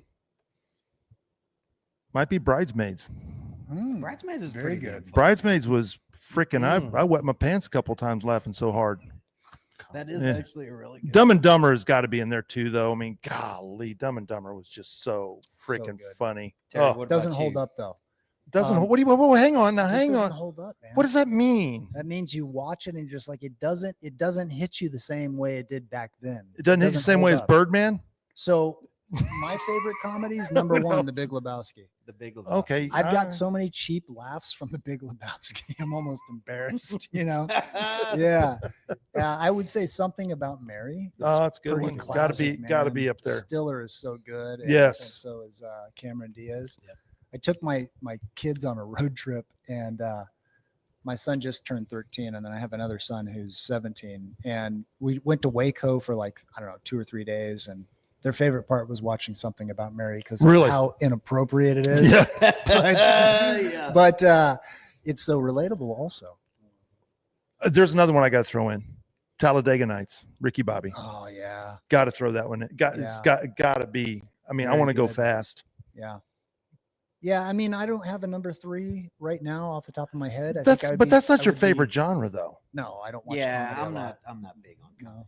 They don't make many good comedy. They Well, not don't, everybody's but- perfect, right, Daryl? Not everybody's perfect. You and I, we appreciate a good comedy. Yeah, we do. Yeah. Daryl, what's some of your Happy Gilmore. okay? So Okay. really, so you, I mean, because I like it too, but you really like. Oh man, I laughed so hard when the dude's like, "Damn, how to get bit my hand off." Carl Weathers. And Yeah. his arm kept getting hit off. The first time seeing that, and Yeah. when you're a little kid. Oh no, Oh, that that's was so good. hilarious. And it ends up missing all the fingers on it. Oh. Oh yeah, that's man, not. and he was like, Yeah. "He got me. He got me." All right, I'll Happy go with you on that. Gilmore, comedy, The Mask. Really? The Mask is funny, yeah. Jim Carrey's. Jim Carrey, yeah. And another comedy, man. Yeesh. I'm sure I'll think of it later, but right now those are the 2 that stick out. Yeah, there's a Probably reason I'm comedy asking y'all first, because I got to think about it for a second. But I know My Cousin Vinny's at the top. Oh. I love Oh My yeah, Cousin yeah. Vinny. Wedding It's- Crashers. Sorry, Wedding Wedding Crashers. Crashers. Wedding What a good Crashers one, is yeah. oh, And Dodgeball. great. I'm done. Dodgeball. No, Hey. that's a good one. Yeah. Yeah, My Cousin Vinny. And I almost want to put Kingpin in the top Another one, 3 fake there. hand lost his hand in the bowling ball return. Man, Happy Gilmore was like that's very nostalgic for me. I definitely say My Cousin Vinny, Oh Brother Where Art Thou, and probably the third one's a tough spot. Probably between Happy Gilmore and Big Lebowski. I really like the Big Lebowski. That's a good one. And Kingpin. You ever seen Kingpin? Pretty funny. Pretty Little known fact, one of Travis's many secret talents. He and his brother can do the entire film of Oh Brother Where Art Thou. And when I say they can do the whole film, I mean they can literally start at the I beginning. don't have enough whiskey to. That's a Coen's brother movie. That is a Coen's brother, and it's Yeah, a, Coen brothers. But I'm I not- think I'm not it's a kidding you. replication- or it's he like another can spin-off do of the he can do Odyssey, the right? lines in character to where he's so good at it, you will literally fall on the ground laughing. He'll do it. He'll get going, man. And then No, if I'm drinking that, I can't recite the whole movie. But if You if can't be get put me on and the my spot. brother in the same room, yeah, we'll probably. if it's impromptu, the they'll just get entire going, and the next movie thing you know, they'll do going the on. whole damn movie. It's a crazy sight. But I thought it was pretty damn funny, pretty classic movie. And, Good really- music. really good stuff, great music. Soundtracks are very important to me. I feel like, but no, that's it. Y'all think of anything else? Man, we've said a Oh, lot. I can think of Yeah. I can think of a lot of things. Well, But- folks, thanks for joining us at the Comanche Rose Ranch, covering the Beast of Trinity, Texas. We're here with Terry Weaver and Daryl Jones. You guys DJ, are your Doc. host here, and Roberts and Pruitt. So appreciate y'all suffering through with Mark and I. Mark did a really good job. Yeah. guys. Oh, He's being a real good boy today. Best behavior. He's today. being the best boy. If Wait I- till we turn the cameras off. was that? He's being It's, just want to keep this going. we are going to do a road trip, folks. We're going to do a road trip. We're going to go out to Roswell, New Mexico, and we're going to film it, and we're going to be posting that. And Daryl's already said he's going to do it. So We're putting this on, making it public, so we're holding you to it. Doc said he's going. Travis is still up in the air, but we're going to get him. We're going to get him to go. You're going to go with us, Travis? Probably not. Road trips with Mark. I don't know why they make me nervous, man. What? Great things come out of our road trips, don't they, Doc? He's a wise You're man. gonna come out watch. He's Wanting to do your own movie. Well, honestly, So far, that's what it I'm gets people saying. on. You know, I'm shooting it down, but look what happened. You said know, you on wouldn't one road talk. trip. So Thank you. I think we got to make it happen. But really appreciate y'all tuning in. Again, this is live from Comanche Rose Ranch. This is the Beast of Trinity, Texas. Visit thebeastoftrinitytexas.com. Make sure to check out the latest news and links, especially on the next premiere, which is October 25th in the Woodlands, Texas. Show your support to Texans. Contribute to the film. Supporting the film supports everybody in the team around them. So we really appreciate them coming to the ranch with us today. So, And these guys will sign their Appreciate you having us. autographs. They'll sign your autographs for you. What are you getting? $15 for a 8x10 glossy? Is that? If you miss the screening, it'll be out soon. You'll be able to watch it anywhere you want. That's great news. Terry, any closing remarks? Yeah, I like. I was reminded of a quote when you were talking about hard things, and that is, life expands and contracts in proportion to one's courage. That's from Anais Nin. From who? Anais Nin. Yeah. I like that. It's a hell of a way to close us out there, Terry. Thanks, Terry. Daryl, appreciate you joining. Thank you Terry, for having me. Thank y'all you, for guys. driving, Thank y'all coming so out of your much. way to come down here. Apologies for the amateur hour before we got Our started pleasure. here, but coming in for the rescue. So ready to see this live. So y'all stay tuned. Tune in. I'm sure we'll have some more and talk about this next project that Terry's working on, and be curious to check in with Daryl and the rest of the cast to see what they're up to. So very exciting times. I'm excited to for the future, and it's very encouraging and inspiring to be around you guys. So thank y'all so Likewise. much. Thank you. See you Yeah, next thank you time. all. Thank you, guys. Really appreciate it.